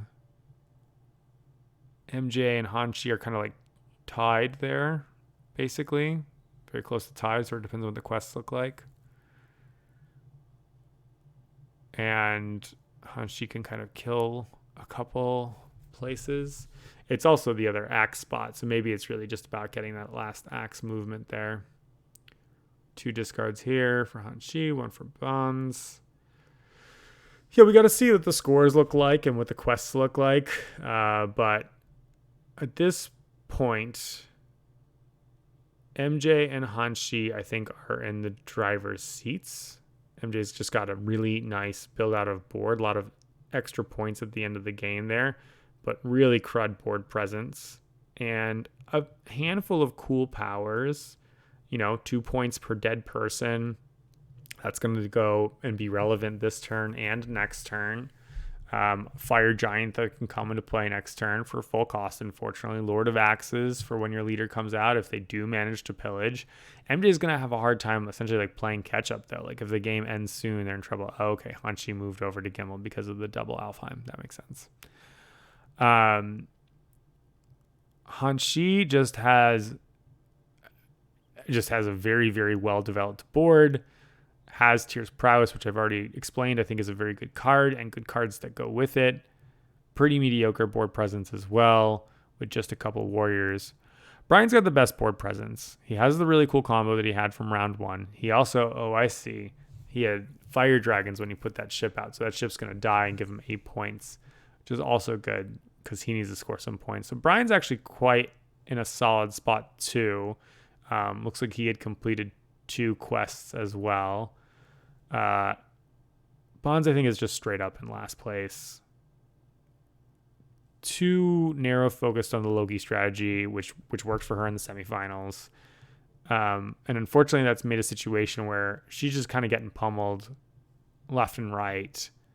Doesn't end up having sort of the majority of folks to let her make plays. She doesn't have a ton of options. And she's just underdeveloped on the board, weaker than everyone else in terms of point scoring potential and how much rage she's going to have going into the next round. It really hurts. MJ looked like completed 2 quests. Hanshi can't quite see that upgrade there, but yeah, he moved the rage up to get that 12 and moved his horns up because he knows he's going to get that blue axe next turn. He might be scoring kind of the full Monty here in terms of moving up tracks and scoring at the end of the game. He never ended up getting to use that Thor's +1 card to get an extra pillage, which I think he could have gotten away with if he was trying to play greedy in an instance, but that's hard to do. Yeah, and then I think I'm going to revise I do think Hanshi's leading, and then I think I'm going to revise between MJ and Brian to put Brian up above MJ. Just more on the board, more combos there, and I don't think needs to play quite as much catch up to do the same amount of scoring. 1 Fire Dragons is essentially the same as Loki's Eminence is probably going to be for MJ unless the last round goes for a crazy long time.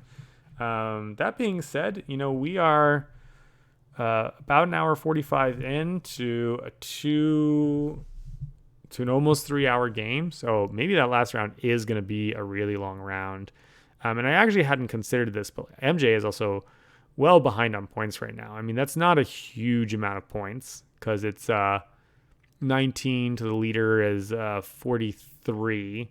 So, like 20-ish points, but that's not a small chunk either. The other 3 players are really there. And despite my lamentations for Bonds being in, I think, last place, is scoring well, right? Like is currently at 40 points. I just think that I'm trying to think of like where the points are going to come in the last round.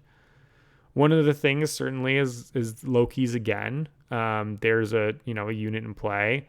But another option kind of is to do the sort of like Odin's Gate, the doubling Odin's Throne, the doubling the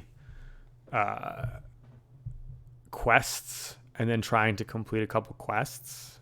That's a big kind of point scoring mechanism. And then let's talk about some of the insane combos. So one of the best combos is the ability to have those boats that sacrifice. So the fire dragons or fire, whatever they're called, the boats that go on fire and score you points. The one that MJ has scores 4 from the first round. One that Brian has scores 8 from the second round. And then the third round, there's another one that scores 12 points. And there's another card that you can have that lets you play cards from Valhalla. So you can sort of get your boat killed, play it back from Valhalla, get your boat killed, play it back from Valhalla, get your boat killed, play it back from Valhalla.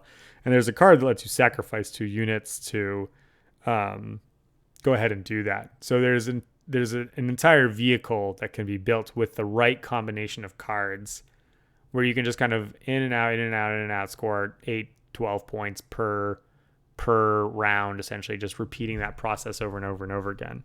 That process has a couple problems to it. One is you need to have all the right cards. So you need to have the back from the graveyard card. You need to have the boat card. And then if you're also doing the sacrifice thing, you also need to have sacrifice card. Otherwise, you're just kind of hoping that people will stab your boats over and over again, which is an option. And is what I tried to do in the semifinal, actually. It works. It does work. It is very powerful. It needs the game to go on for a long time. Players who are crafty and know where the scoring sits at try to pillage, and like end the third round as quickly as possible.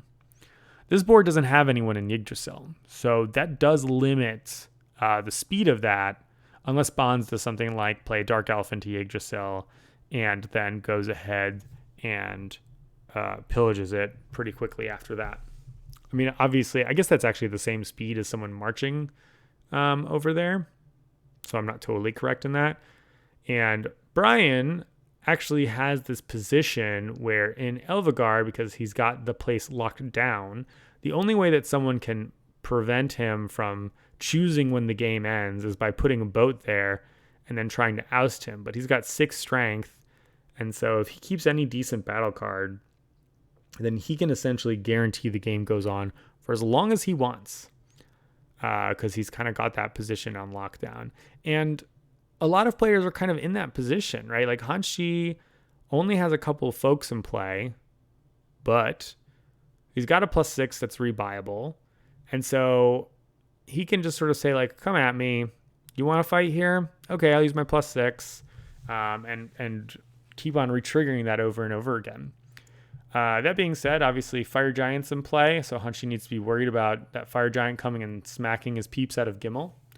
I think to that point, like Hanshi's first action for the round is probably going to be pillage Gimel, because he gets to go first in the final round here. I actually think in a lot of ways, third seat is the best seat you can have in Blood Rage, because going first in the final round is nice. I don't think it's as nice as going first in the first round.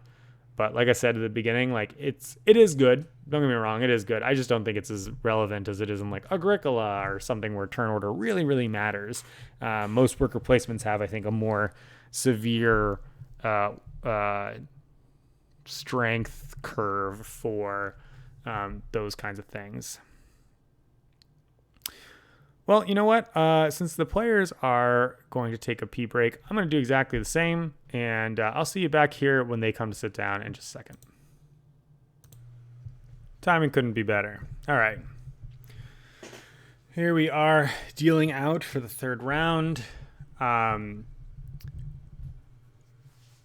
kind of started talking about Odin's Throne, but I didn't really finish talking about it. Odin's Throne doubles the value of your quests, so you can score a lot of points that way by organizing your quests, but you can really get hosed in the draft. I mean, if you take Odin's Throne and people pass it to you, they might not give you quests. Stopping people from doing quests obviously becomes very relevant at the end of the game. If there's an option for people to do it, they care a lot more about it. Plus, there kind of just tends to be this like everybody's dying at the end of the game, right? You're all going to Ragnarok anyway. So that's sort of how that works. Let's go ahead and see. I mean, MJ is still the one that I can see best. Let's go ahead and move me out of the way. So we'll focus on that. But then, of course, I just missed it. What'd you take? MJ took the very good Logi's card, the one that scores 3 points per round. Or I don't know that it's very good. I think Logi's Eminence is actually better because of the turn that it comes out. MJ doesn't have a lot of people on the board to die with that card. So I didn't quite get a good look at the other cards that MJ didn't choose from. It's bad for Bonds. Bonds wanted that card to kind of continue on the strategy there. That being said, Bonds also has like no units in play, so I don't think it's quite as good as one would think. I think that people over-fear the Loki's cards sometimes. But again, it depends on how long the round goes, because if it goes on forever, then like, yep, you could just keep playing people out and doing those things. I think in the third round, I really value a lot of the combat cards. They are so tricksy. The ones that have, plus value, Heimdall's Eye or whatever. The ones that let you cancel the texts of other people, the ones that let you score points per people that die in combat, which is the one that MJ was just looking at, are all good. That second to last card MJ was looking at is points for folks that you have left on board at the end of the game. Also totally valid. Looks like MJ is going to take Quest for Mannheim. I don't think that was good for you right now. This is not a great hand, gotta say. Not a ton of super exciting stuff in here. Quest for Mannheim, maybe just because MJ's thinking, I really need points. I'm really going on Odin's Throne. But there's only one Mannheim spot, and it's currently full. So you're hoping that Brian's going to leave or be able to fight him out of there, which I don't think is great. Hanshi right there, by the way, is looking at the card that you can buy folks back from the graveyard, which I think is very appealing. It's just very appealing because it lets people do nonsense. And so sometimes you just don't want to pass it because it lets people do nonsense. Like, that's one of the ways that you can lose this game. But let's see what else. It also has Thor's Primacy in there, which is the combat card that you want with Tyr's Prowess that says, no tomfoolery here. That being said, Hanshi does not have the board presence to back up the no tomfoolery card right now. So he's probably going to go ahead and looks like he's going to take it, but he's just like, what if I don't get the fire dragoons or whatever, the super fire dragons that are worth 12 points, which if he gets that is insane. There they go, putting Frigga's Domain so you can see exactly what he's talking about there. MJ, I think maybe doesn't take Lord of Spears. Can't quite see what that second card is. Let's look over at Hanshi. Loki's Poison can disrupt people's, like, it can disrupt your Tyr's Prowess situation, so that can just kind of protect your kind of mini combo there. If that's something that he's worried about. That being said, Thor's Prowess just trumps that.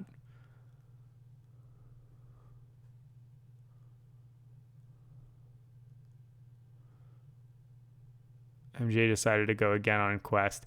I think MJ is going to be in this situation where MJ is not planning on winning any battles. And I think this is one of the things that's been really weird about this table is that aside from Hanshi, no one is trying to win battles. That's the weirdest thing about Blood Rage is that you can play this game without trying to win battles, score points in so many ways, and it's completely viable. In this instance, I just think it's bad because if everyone's trying to lose, then the player who's trying to win is going to be the player who wins. And what'd you pull out front there? He went for Heimdall's Gaze, the +3 one. That's the one that's really, really nice with Tyr's Prowess because you can keep buying it back. It gets expensive to keep buying back multiple cards per combat, but the ability to suddenly flex what your bonus is at the end of combat gives you a lot of options. It also combos really nicely with Thor's Primacy. That's the counterspell one, because you can put those two together to make a +6, which beats a lot of people, depending on what they took over the course of the round. You don't take the +6 from the hand there, Hanshi. I don't think. I don't know what MJ's explaining there, but there's something very dramatic happening.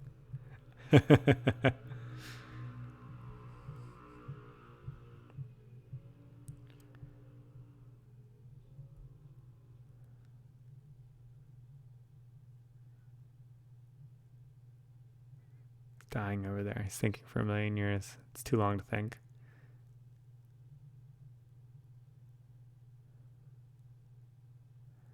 This would be a lot easier if he took the Thor's Primacy before. But Heimdall's case is very good. All right. We're going to bounce between them again, see what we can see. MJ staring at that poison. Hanshi, I don't think needs a +5 because it's a +6. Seeing that +3 there means that he wishes he did his other thing on his other turn. Probably you take Heimdall's Watch. You really don't want people to discard your cards. Again, another card that gets countered by Thor's Primacy, so not totally riveting. Could take the +5 just in case you get Loki's poisoned or Heimdall's watched away your +6. So it's fine as a backup card. But instead he says, you know what? I also want plans that are not just fighting all the time. He doesn't currently have anyone. Well, he's got one person in Muspelheim. Otherwise, not too much in Jotunheim. But at the same time, he's demonstrated multiple times that he's going to be the one that lasts kind of to the end of the round there. I think MJ grabbed Soldier of Hell, the like 0 cost 3 monster.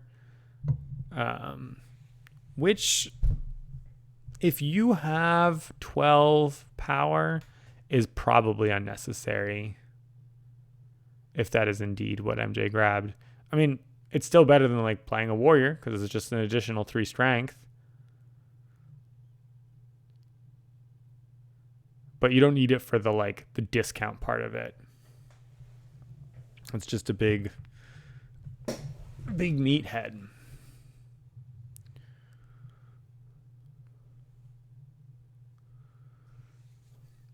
I really wonder what Brian's taken up there, given the things that have been passed so far. My guess is quests. Brian seems to like quests. Maybe he has an Odin's Throne. Curious what Bonds has taken so far, but that's way too far away for me to like kind of connect the dots.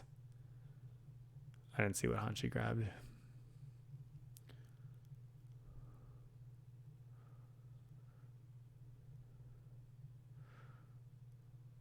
MJ just slammed something. I didn't see what it was, but there were a bunch of combat cards there, so something fighty, certainly. Hanshi has a bunch of unexciting cards there, so he takes I think that was the Yggdrasil quest, which the other 3 are just not, at +1 to... That card always surprises me because I never expect people to play it. It's a nice way to get some rage if you have a lot of strength in play and not that much rage. I think that's what that card is for. That other card, the Tears Domain card, lets you use your quest cards as combat cards. That's just oops, I drafted this way and things are not working out for me. I would like to change it. All right. Oops. Sorry, friends. I'm covering you. I am now back to discuss the combat. Hanshi looks happy. Everybody looks happy. They're having such a great time. I wish I was playing at this table. I really like this game. I'm really sad to see it go next year.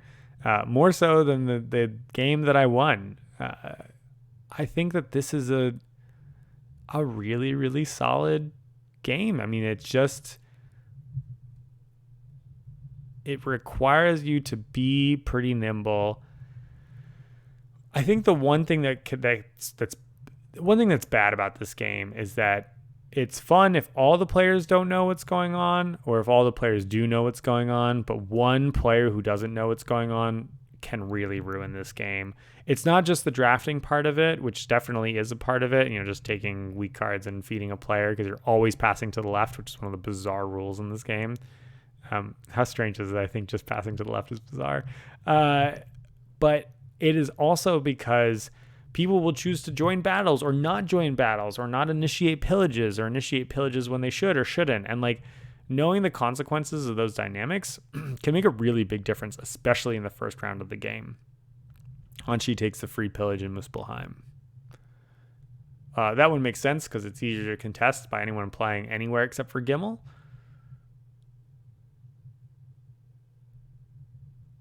If you're MJ and you have a good combat card, you maybe just pillage an Utgard.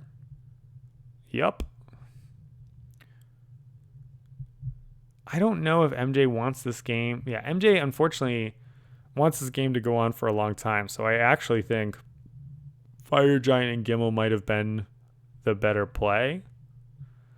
You want this game to go on forever if you're MJ because you got 12 energy, 12 rage, which, so do Brian and Hanshi, but you have a lot more points to make up than they do.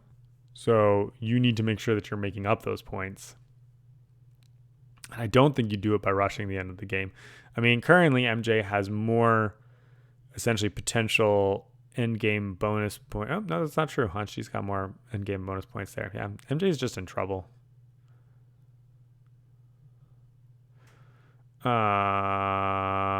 Weird. MJ played the +1 thinking that Bonds was going to play Loki's Backstab. Did not expect the Odin's Judgment there, which ties them up. That's bad for MJ. Because tying here means not getting the bonus from the Thor's Ascension. Oof. That's really bad. I mean, I guess having a dead person for MJ is potentially 5 points. But if you're planning on dying, you should just play more people into play until someone else decides to pillage it. And then they can die there. Because MJ needs a lot of actions. Just keep putting warriors into play over and over and over again so they can die. Which is a plan that could be executed there. That was great for Bonds. I think it's so funny that card is called Odin's Judgment, and it's like just basically it's almost always like a Loki strategy card, because you don't care who dies. Like it's you or anyone else. You're here to hang out.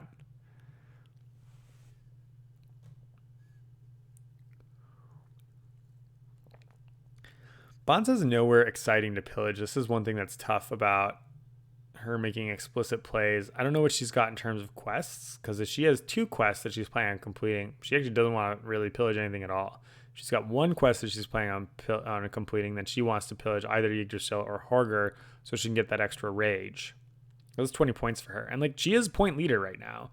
I described her as being in last. And again, I'm sure I'm being too skeptical of Bonds' situation here. I just think the infrastructure is a bit lacking. I really wish I knew what that middle card was. I'm not. Oh, it's the repillage card. That would be funny. Just repillage Yggdrasil a bunch of times. I have seen someone repillage Yggdrasil, and it is painful. Awfully painful. There's the Dark Elf. Dark Elf seems fine here because there's just nothing in play, no power. Brian's got power though. And now we see if Brian can do that northern part at his leisure. So I don't think he's going to pillage it right now. But he is limited by his horns. That's something that's really been in his way all game long. And is the thing about Frigga Sukr that I think just ends up not backfiring, but making it less effective than it seems like it could be. That being said, he's got space for 2 things. Oh, maybe Bonds has the immediate pillage card. Play an immediate pillage. Brian passed. Hanshi came in. Hanshi's going to play some like fatty +6 card. Bonds doesn't draft high battle cards. So might just end up getting punished here. And then Hanshi gets a bunch of points. Hopefully Bonds took a good card so that she can defend it. Hanshi has +9 if he wants to in hand. Right? He's got the 6 and Heimdall's Gaze is 3. It costs him 2 rage to do it. But he's got up to +9. Which, I mean, in theory, Bonds could have too. If the +6 was passed and I also took the +3 herself.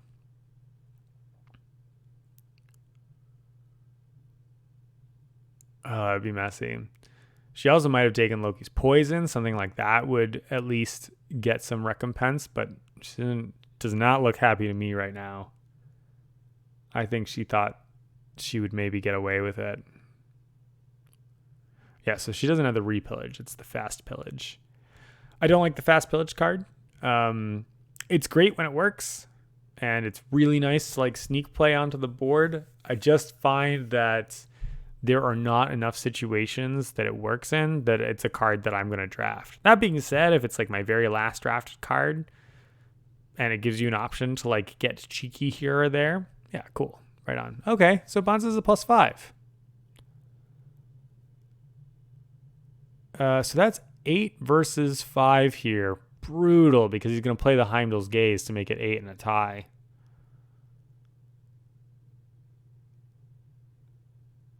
So then the real question is whether Bonds also has a Heimdall's Gaze. I don't know what he's thinking about. I'm pretty sure that playing a Heimdall's Gaze is a slam dunk for him, because it just makes Bonds' life harder. And, you know, he's got to be at least threatened by the fact that she's got a point leader there. Her upgrading is not like so dangerous, because really only the rage there is going to end up scoring her points unless she somehow manages to like go totally crazy. I don't think that's the case. But here we go with a tie. Oh, I think that was the you got it. So everybody dies. Doesn't cost anyone points in terms of, or money, doesn't cost anyone cards, and everyone gets nothing. It didn't work out for Hanshi in the way that I think he would have wanted. I think that he thought Bonds was going to be cute, didn't have the +5 maybe. Didn't think it was maybe going to make it around the table to her past MJ, but that was clearly not a priority for MJ. Brian doing the quest thing. And, you know, if Hanshi had brought the one extra warrior in, he wins that fight. And now he says pillage Yggdrasil, and that's insane. I guess pillaging Yggdrasil is not even that good for him because he doesn't have that much room to grow. So he'll pillage Gimel, at least take the side prize. And I don't know if Hanshi wants the game to keep going. I mean, in theory, if this game was over right this second, I think he wins on the back of the +40 points that he's got on endgame scoring there. The next place he wants to go is Utgard, because that's another horns thing for him, which I think is great.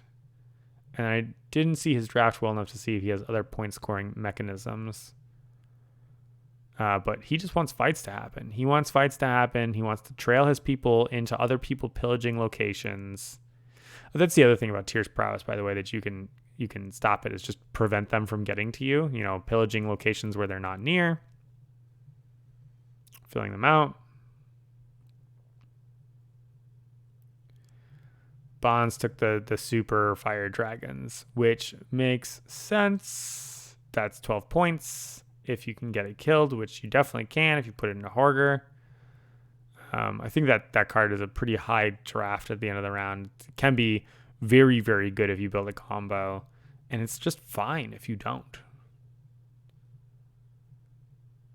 She's just trying to get points that will, you know, cross the finish line for her. So 12 is maybe what you need. It's more than a quest is, right? And you don't have to do any work for it. You just have to pay for it. Everyone's got money. He didn't. Wow. Didn't pillage Elvigar. I mean, what does he care? He moves into Gimel, where now that it can't be pillaged because he took a bunch of Alfheim quests.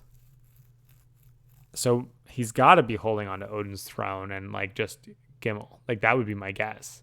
If not, I mean, that's Brian's.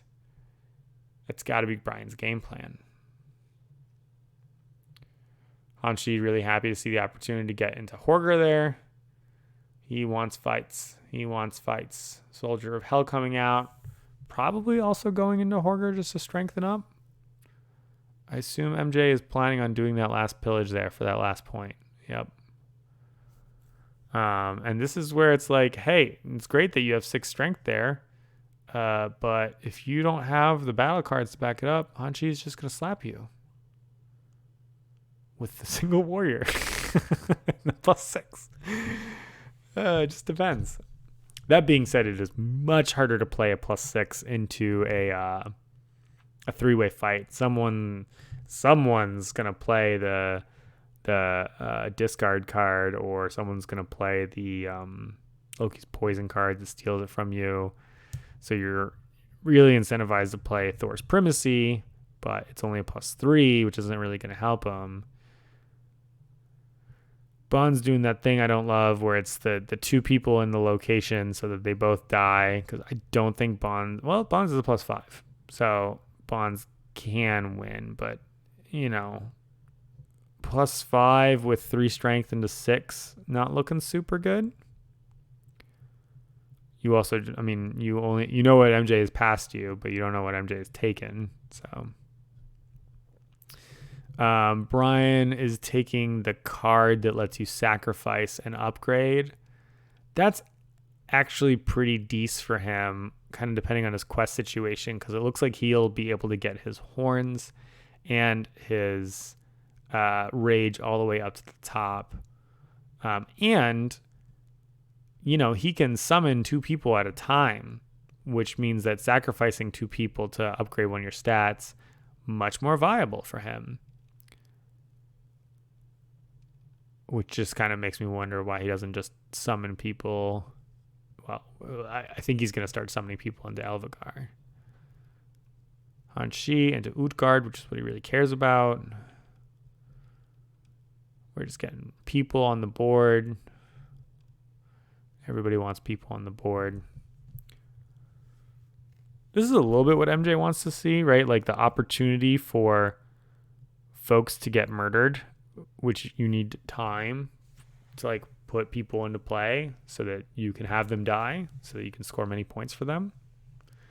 I think that it should be telling to the players that Fire Giant hasn't been played yet, just in terms of what it is or isn't trying to do. One really interesting thing, I don't think is going to happen, but Hanshi can march out, and then MJ could follow it up with a Fire Giant into Brian's Gimel. So Brian's Gimel is not on lock. Did Bonds pillage? Pillaging from behind. That's a bold play. That's very aggressive. You're basically saying, I don't think MJ has it. Or just straight up playing Odin's Judgment and just watching people die and scoring some points off of it. That's another option. But if Hanshi plays Thor's Primacy and then you play Odin's Judgment and MJ just walks away with a free win here. MJ doesn't score that many points for winning. And it's on the defense, right? MJ did not trigger the pillage, so wouldn't actually get to pillage. And I don't know that Bonds actually wants people to die. I mean, Loki's domain's only 1 point per person, so unless Bonds took a glorious death is no longer an exciting motivation.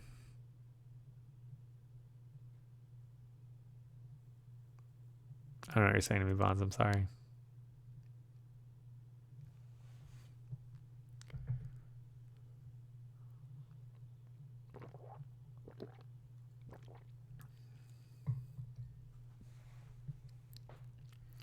I think Hanshi here is probably mulling over the many options. I mean, he's got Thor's Primacy, the +6, probably has another special card that I'm not remembering or not seeing.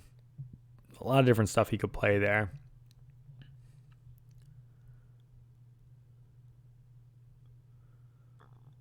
Heimdall's Watch from MJ is more or less what you'd expect. Hanshi completely played the Yomi game there and led with a quest, it looks like. I bet it's the Yggdrasil quest because that's a risky one to keep. Odin's Judgment there for Bonds, that's going to hurt. Yep. Goodbye, all that stuff. That's 2 points for MJ, and then everyone plays new cards. Hanshi really read that situation correctly.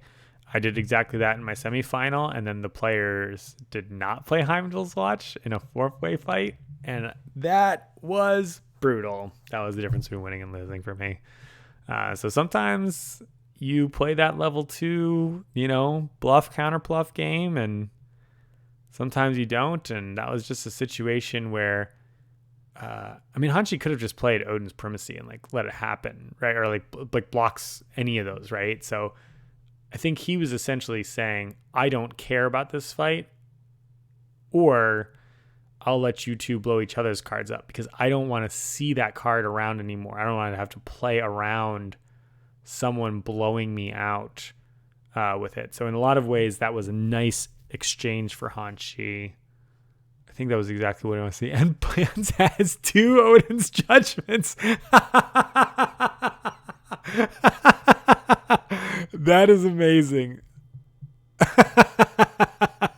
I didn't see what card Hanshi played, but that is some serious commitment to the bit.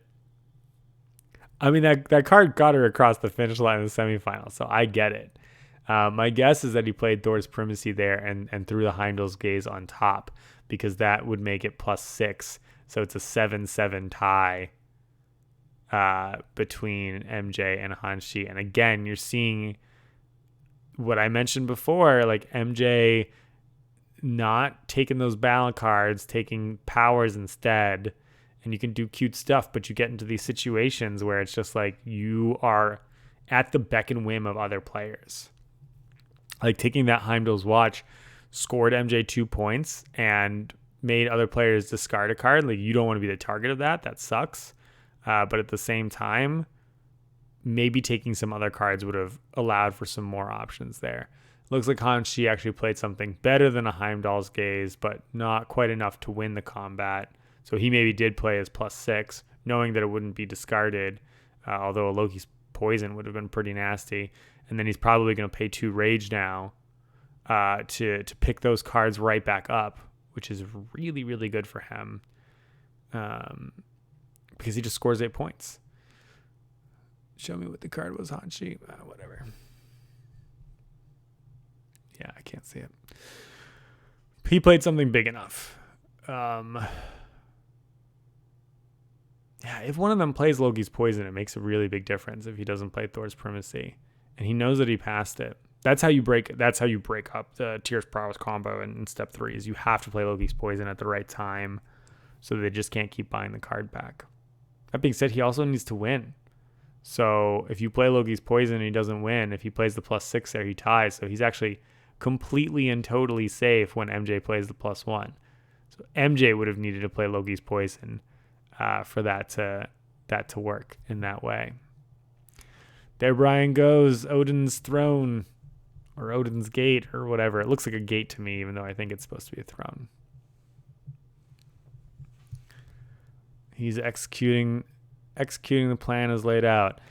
If I didn't know any better, I would feel like Brian is in a very sneaky good position. That being said, Hanshi's +40 points on endgame board there is pretty sweet. It looks like Bonds is winning, right? But only +10, which puts Hanshi distinctly into the lead. Brian also only +10. MJ +20. Basically tied up there. So just running point tally right now, Hanshi, MJ. Sorry, Hanshi, Bonds, and then Brian, then MJ. Fire Giant shows up. Kills some random guys. A greater violence has been enacted. Fire Giant is, a pretty nasty card. And at this stage, the 4 cost is not so bad. I struggle to play Fire Giant in Epic 2. And you saw how it did kill a lot of people. It did really hurt Hanshi in Epic 2. But it didn't really help MJ that much either. Ultimately, MJ did win the fight in Yggdrasil. But I think probably could have won with just the leader, given the Odin's Tide that got played anyway. It's tough to say for sure, but certainly possible. Don't know what Bonds just played. Oh, just threw someone into play up in Mannheim. MJ, of course, motivated a Fire Giant in Mannheim because the quests that were taken.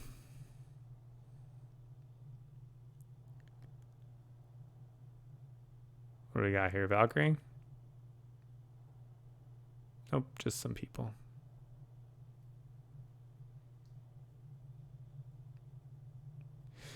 We didn't see Sea Serpent this game. I wonder if it wasn't in the draft or if no one took it. I like Sea Serpent, I think, more than the average person. As you could tell, I enjoy board presence, and Sea Serpent has a ton of it. Also really fun when you have Fire Dragon combos later in the game, because it's an extra ship. But it is a lot of energy to play at the beginning of the game. So people don't like taking it because you get really jammed up with it.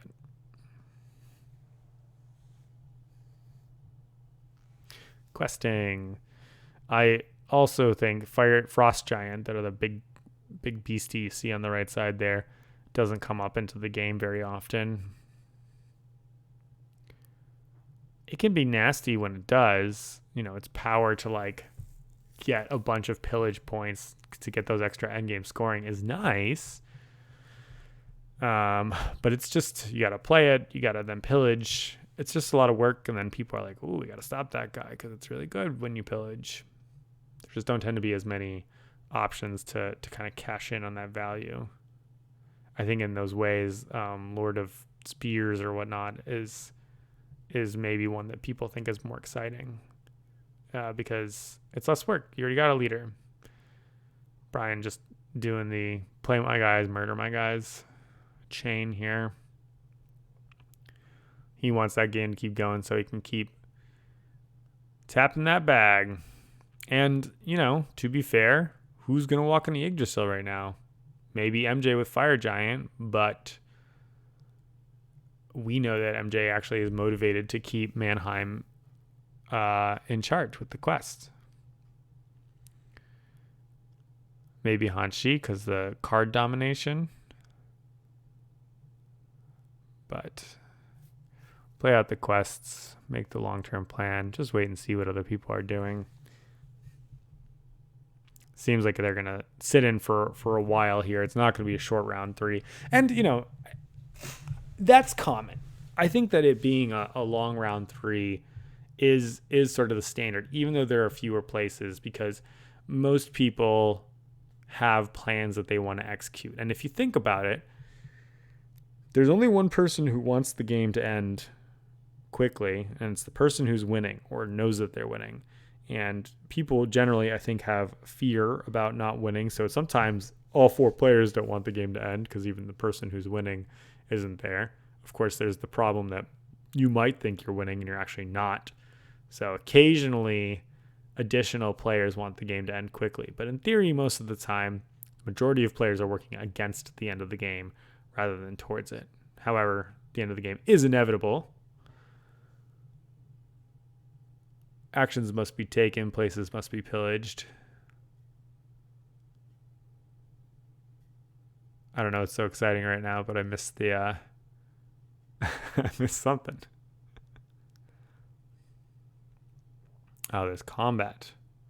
Where are we fighting? Horger? Yep.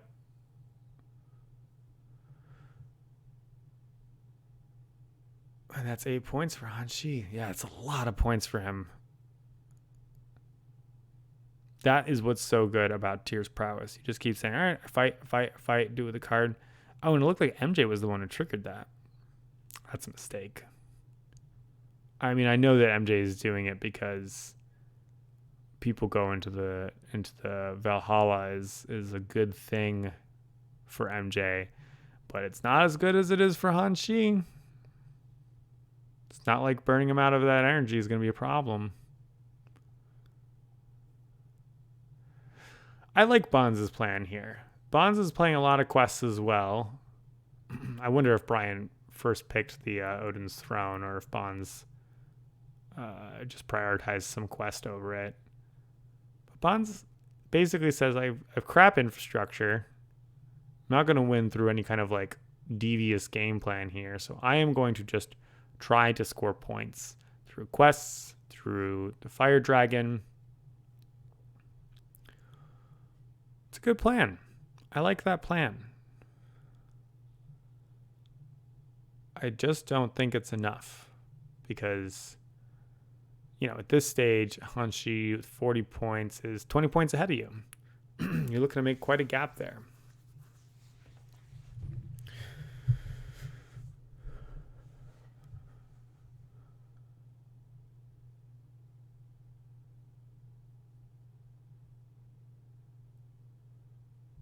I think it's Hanshi's turn. I'm a little bit I don't see where the player card is right now. I think it's underneath between Hanshi and MJ.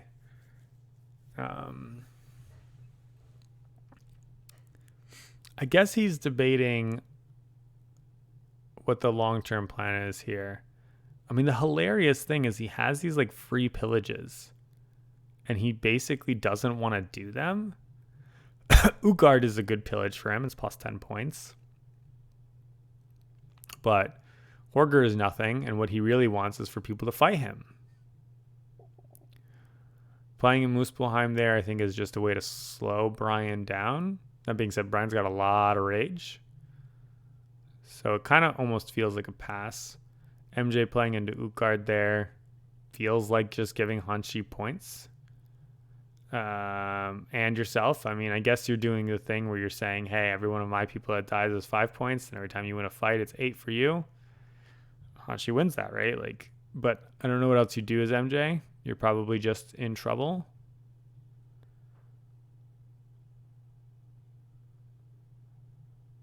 Yeah, because MJ doesn't really have a different scoring mission. I think that maybe forming up in Elvigar and marching into Yggdrasil or something like that would be an option. And Bonds, of course, should pile into Utgard. Why not? The fight's already going to happen. So you might as well get in on it, play your Odin's Judgment. Unfortunately, Hanshi's going to Thor's Primacy you. Ryan says, okay. I mean, I can just make 2 more warriors. The problem that Brian's going to run into right now is he's out of meeps. He's only got basically his boat left. That's the toughest thing about that Frigga-Suker combo and Loki's Blessing. Like, Loki's Blessing is, like, useless now. This is the most useless Loki's Blessing I've really ever seen in this game, which I think is easily one of the best cards in the first era. And Brian has just not been able to use it because he's either been capped on horns or he's had, you know, warriors that he's played very safely on the board. And part of it is that, like, Bonds in front of him was taking, like, the Loki's Backstab and the stuff like that, which, you know, really are good for the Loki's Blessing because you're like, nope, I'm here. Let's take your 2 points. I get a free thing. Hooray for me. Looks like maybe we're having a quest round here. Oh, no. Combat's happening. Of course, combat's happening in Utgard. That's how Hanshi scores points. I don't see how it's not Thor's Primacy again. I mean, it costs him 2 rage or whatever to do that, but this is how he scores points. And Utgard is great for him. Like, Utgard is the place that he wants to pillage. I think the 2 of them should have considered, if they're going to play, they should have considered playing into the rage location in Jotunheim instead. Because if they play into the rage location and he triggers there, it's not as good for him. I mean, he gets 8 points still for winning and probably still does, but in Horgard, he doesn't get the bonus otherwise. There's that primacy. He says, I don't really care about any of your shenanigans. They play some other cards. It doesn't really matter. He wins.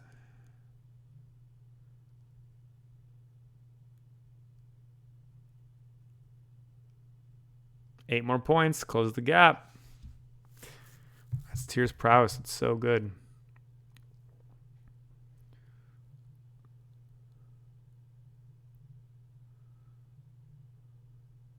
And I think Bond should have considered playing the +5 here. I mean, I guess you could be in a weird situation where Hanshi actually chooses not to play the +3 and then you win the fight. But I think that's still fine. I mean, I guess Bonds doesn't really want to win the fight. That's really the problem. But Hanshi does. So you play the +5 to make him pay just a little bit more. But if he sticks it to you and decides to just say, hey, you win, is that bad? I don't think so. I think Bonds should play the +5. And MJ is now telegraphed, like, I don't have anything. I just have this +1 crappy combat card. I can't participate in combat at all. That's a tough position to be in at this stage of the game. And Brian, I don't know if he has any combat cards. He hasn't gotten any real fights. He's just playing his little system over there. So this is what I mean about, like, if one player is trying to fight and the other players aren't, then they just get to bully you around. And that's exactly what Hanshi's doing here. Just kind of running the table. All right, finally time to fight up north. MJ's happy that this card finally does something. Bonds is like, great, I'll take a couple points. Obviously, winning with that is much better for MJ, who gets piles of money. Piles of money are probably good because that Loki's card needs to get played. Maybe some more people. I can't quite see MJ's person collection, but they obviously want to keep playing people out over and over and over again. I don't know how they're going to get them killed. I mean, I think really what MJ wants is to, like, pile people into Yggdrasil and then say, hey, I'm either taking Yggdrasil or you kill like 8 of my people. And I think that would have been the strategy, is to just pile them all together instead of doing all these little one-off fights.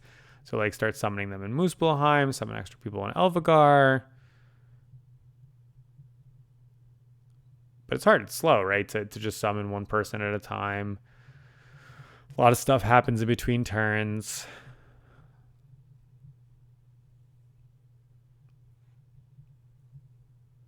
And if someone else decides, hey, I'm going to go move into Yggdrasil, trigger that, then all you can kind of do is at that point is run in and say, yep, I've got a couple of people here too, kill them.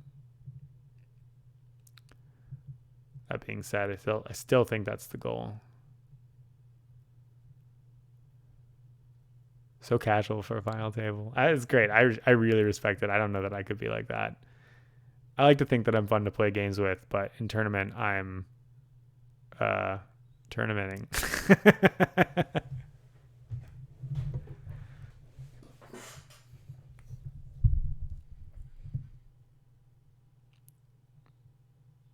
Toss him back into Hanshi land.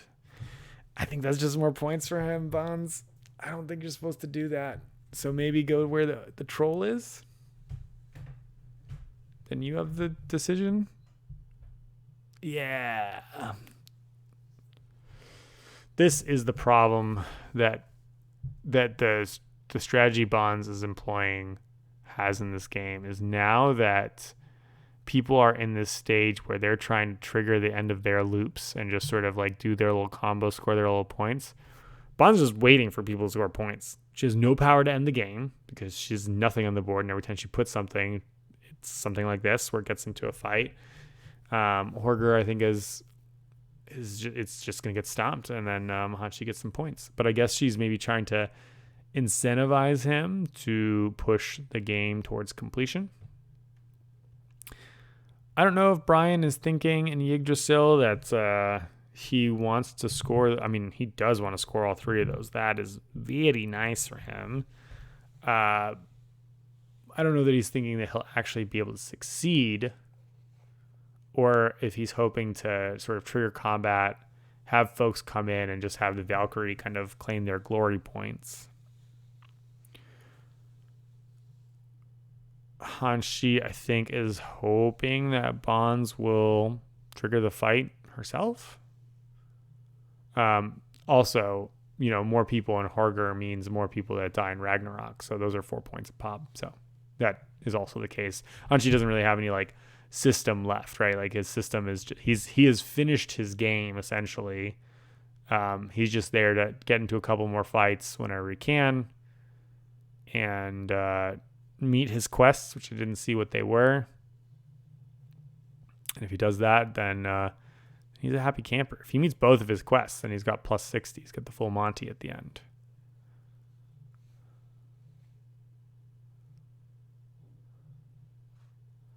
I did not realize how low Bonds was on Rage. But did Bonds start with fewer than other people? Yeah, Bonds started with 9 instead of 12, I think. That's where that infrastructure will get ya.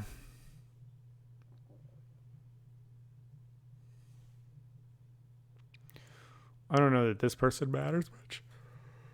Excuse me. It's getting there. I think it's like 1 o'clock for me. I need to finish this soon. Harger is, I think you just continue, right? Like, you probably want all your people to die. I don't know what else you're doing with them.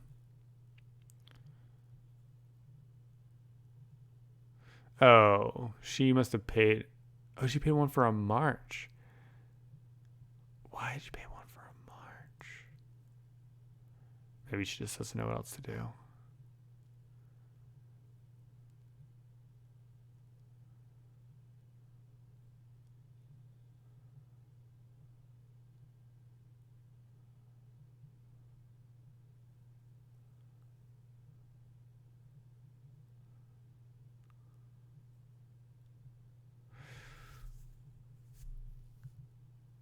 No, she must have paid 1 for something else, and I just missed it. Or passed. Either way, Brian clearly triggered a fight. Everyone's here. What do we got? 2, 1, 4, 1? I mean, Bonds, I think you play Odin's Judgment, and you just hope that Hanshi doesn't play Thor's Primacy, because you're not going to win. I have no idea what Brian could be playing here. MJ is just going to lose with the 4. Oh, he has the plus 6. Okay. Plus 6 takes it. Bonds misses out on 6 points. Not playing the Judgment. Hanshi playing the 0. I mean, he's running low on energy.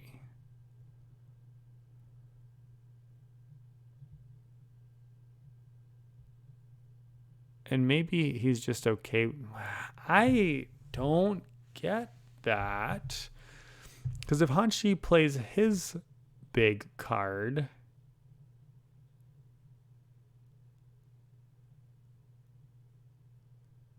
I mean, he still loses unless he plays both the big cards. So maybe he doesn't want to do that.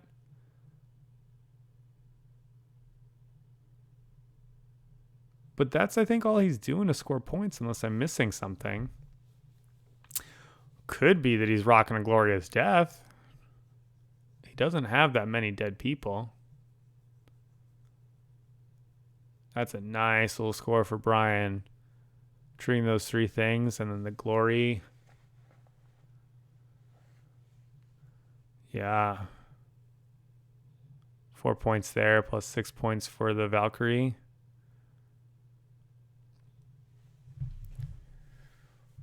That was nicely played, Brian. I thought that was really good for you. He's just a little bit behind. I mean, that Odin's Throne is going to make a difference. I do wonder how close this game is going to be. I mean, I know, again, who wins. At this point, I'm going to go ahead and spoil it if you don't already know, because you probably do already know. But Hanshi is going to go ahead and win this game. And I wonder how close Brian's going to get with his quests. That's why Hanshi loses. I think he says, if Brian wins, I get to end the game in Horger, which is what he does. He moves all of his people in there so that he can have them all die in glorious Valhalla blaze. Game's now over.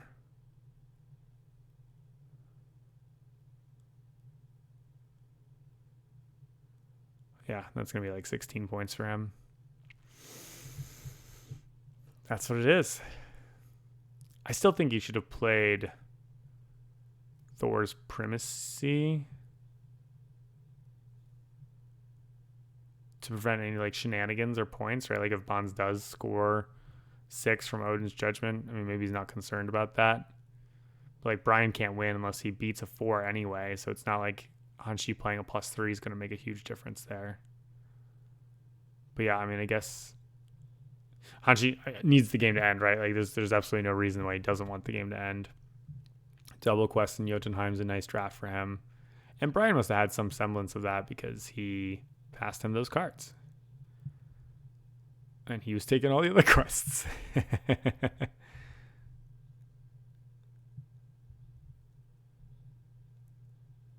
Glorious death.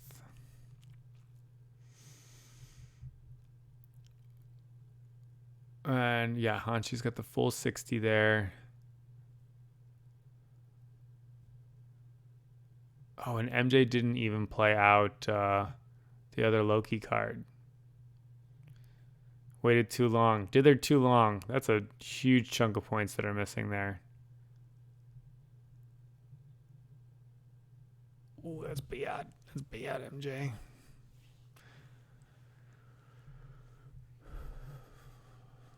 Bonds, I missed what quests she had. She closes the gap a little bit there, but remember, she's only got +10 on the endgame points, so Hanshi's got a 50-point gap on her, and I don't think she has anything else going on here.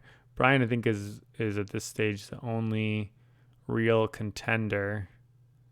Yeah, because look at what those quests did for him. Double there. That was nice. Looks like he only got the 1, though. I thought he had 2 quests. Maybe... Yeah. Yeah, and he's only got 40. And there's just not a lot of endgame scoring here. It's really going to be those things. Hanshi's going to clean it up with about fairly sizable gap here, I think. Yep, 16 there. And then we'll do these little dead guys at the end.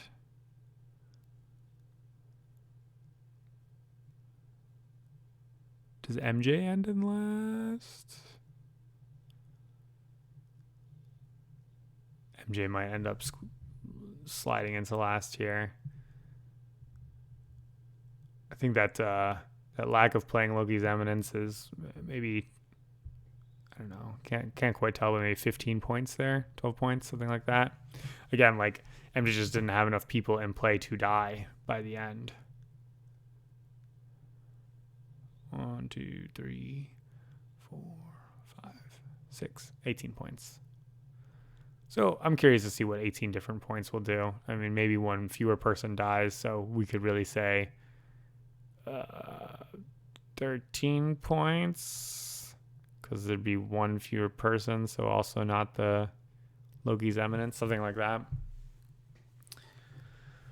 And another 30 there is going to put MJ at 90, I think, for a final score. Bond's going to end at 93 for a final score, so makes a difference between third and fourth. Brian at $1.11 and Hanshi at like $1.50. Like I said, the winning score. Yeah, so he wins pretty comfortably here. A couple fights here and there don't end up making the difference, but really what ends up making the difference for Hanshi is the fact that he just dominated the pillages this game, and none of the other 3 players were interested in fighting. No one was contesting things. Hanshi was just pillaging more every turn, using Tyr's prowess in the second and third rounds to enable him to do that. And in the final rounds there, he was pillaging stuff that he didn't even need to pillage. He just allowed Yggdrasil to go away, even though ultimately he could have won it by shoving through powerful cards from his hand to make that game, continue. He had the energy to, I think, in theory, make Yggdrasil happen, and he didn't need it. He didn't need it at all. And so just letting a player have that board presence at the beginning of the game and continuing to sort of like have that control makes a lot of difference there. It makes all the difference. It's really interesting to me that Hanshi started in a place where, he was collecting axes at the beginning of the game, usually not a place that I think players are excited about compared to having rage or maybe horns, so you can really set up that board infrastructure. But then he took it and did exactly what you're supposed to do with it, which is just keep on winning battles. The other thing is that battle winning strategy is a great counter to folks who think they're playing Loki strategies. And Bonds tried to play a Loki strategy, and sort of the cards dried up because MJ kind of counter drafted those Loki cards, which meant that MJ was playing a little bit of a Loki strategy. And so they were just kind of there dying to Hanshi repeatedly. Brian was hiding his big army, so he wasn't dying quite as often. But ironically, he's the one who is resilient to dying because he's got the Loki's Blessing and the Frigga's Succor. But he doesn't have any motivation to die because the players in front of him took the point scoring cards for dying. And so they end up just sort of clashing against each other. I think this impression that the Loki based strategies are the best can lead to this often. Any strategy is great if uncontested, and I think that's largely what we saw in this final. So congratulations to Hanshi. It was a fun game to watch. I hope you had as much fun as I did and learned a lot about Blood Rage, or at least the way that I think about Blood Rage while we're playing it. And congratulations to all the players for making it to the finals. Bonds especially for crushing me in the semifinals. Too bad that I didn't have a chance to enjoy that game in person, but it was really fun to watch. And thanks for sticking through with this, and I'll see you next time. Bye, everyone.